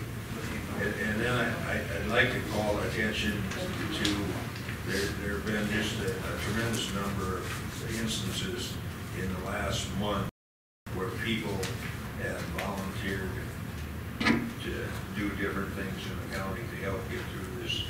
And I think as a county commission, we should thank them for their efforts in supporting the highway department, doing what they can to help everybody, neighbors, to get through this event. I'd agree. I've heard a lot of stories about people helping their neighbors carry groceries and through the mud. And, you know, if there is a silver lining, it's the way a lot of people in the community have come together. I heard a story about somebody who lives in one of these areas, didn't really know any of her neighbors, and now she knows them all because they're carrying groceries together. And that's, I think, one of the great things about our community in South Dakota is when the times get tough, we band together and we help out our neighbor. Not every place is like that. So. Did you have any other commission updates from anybody? We just have tax appeals tomorrow at 11:30. 12. Is it 12? 12 and then 12 for lunch and then 12. 12. Okay. Yes. Thursday night. Thursday night, we have a drainage commission meeting to review the ordinance as we are implementing it. So 7 p.m. Thursday night here to start reviewing that. I will be attending that. Is there any other commissioners that will be here? Want to go to the drainage on Thursday here? Thursday, the drainage meeting? Are you going to be at tax or are you going to be at the drainage meeting on Thursday? I can't be. Well, I don't So think you don't have to be, know. Joe and I are going, we just want to make sure there's not a quorum there. I won't so. be there. And And then April 30th, the first payment of everybody's taxes are due. I thought I'd remind everybody. That was great. Yes, Don and I had a discussion just regarding the flood and emergency response and everything, and we'd like to talk about putting together like when things calm down a little bit, but a review of the process and how just identify what we missed, didn't miss, what worked, what didn't work, some of that. I don't know when things are gonna slow down, but I think it's important to review. You know, we haven't had an event like this for probably ever. 2011. Was it this bad? No, the funny one was we're actually having, once we get the PAs done and get the declaration started, we're gonna do what they call a hot wash. Okay. We're gonna bring in all parties we'll figure out maybe have to use Station 2 because it's a bigger place, Fire Station 2. Okay. But bring everybody in and talk about what went right, what went wrong, what can we improve on. But it's basically an after-action review. Yeah. What we did for the event. We plan on doing that. We just haven't. There's just no things going on right now. Sure. Okay. I just want to do something different. No, that's what I had in mind. I just yeah. Thanks. Did you have anything else, Jim? I attended a seminar on nitrates, water quality and health. I thought it was pretty interesting by Dr. Kathleen Zelma. She's a professor of environmental health at the University of Northern Iowa, and just pretty interesting if you read through that. Iowa's dealing with a lot of water quality issues, especially dealing with high nitrates from a variety of sources, and there's a lot of negative health effects that are associated with high levels of nitrate, many types of cancers, diabetes, and things like that. So this is published on in the packet if anybody wants to see it, or have an extra copy here. Also, Don and I had to cancel our Utica town hall meeting due to weather conditions. I'm going to be rescheduling that and post that as soon as we decide. Is everybody okay with Don and I scheduling that outside a meeting? And we'll post it in the newspaper. Is everybody okay with that? Anything else for updates? Next item. Oh, we had one. We actually register a deeds report. We did not approve. Brian is not here. He's still not here. Do you want to go ahead and approve that? I think we can. Yeah. Entertain a motion to approve the Register of Deeds Department report. Second. Motion and a second. Further discussion. All those in favor say aye. Aye. Opposed? Motion passed. Next item on the agenda is public comment.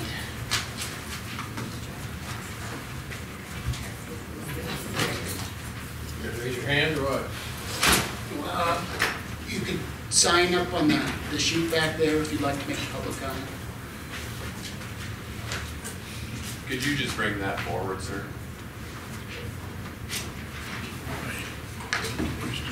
This? Yeah, please.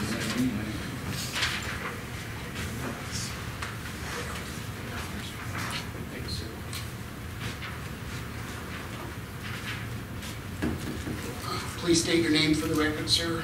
Russell Marsh. I live on Kaiser Road. I sent you guys all an email last week.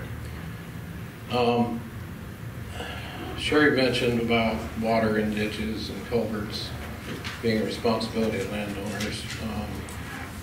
Is there an avenue for enforcement of that, or? I mean, that's half the problem with the roads. There's water standing and people don't have culverts in. So how do you make them put culverts in?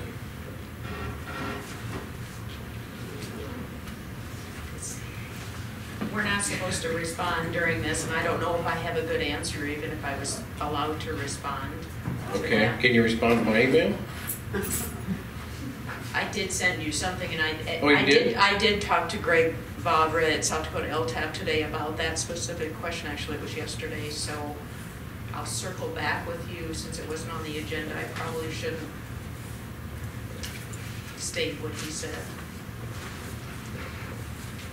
So I just stand here and talk, is that? Okay, well, I guess I We did didn't my invent comment. That was from the South Dakota Attorney General rule. That's not our rule. Okay. So. How do you get anything to that? Get on the agenda. Get on the agenda. Wonderful. No, not here. Anybody else care to make a public comment at this time? Anybody? Going once, going twice. All right, I'll close public comment. Next item on the agenda, executive session for personnel pursuant to South Dakota Codified Law, Section 1-25-2, subparagraph 1. Entertain a motion to go into executive session. Second. Motion and a second, further discussion. All those in favor say aye. Aye. Opposed? No. We're now in executive session. I know, it's right after. Entertain a motion to come out of executive session. So moved. Second. Motion and a second, further discussion. All those in favor say aye. Aye. Opposed? We're now in regular session. We had an executive session to talk about a personnel issue. No action was taken at this time. Next item on the agenda, item 26, items for next meeting. Don had a few things. Did he? No. Yeah, I guess it's just. No, you have those from Don's earlier? Okay. Any of the other commissioners have anything for next meeting? Not at this time. Gary, do you have anything for next meeting? Time for me to go home. So, and then we have, is it Board of Appeals tomorrow, 12:30? 12:30. Lunch at 12 and then 12:30.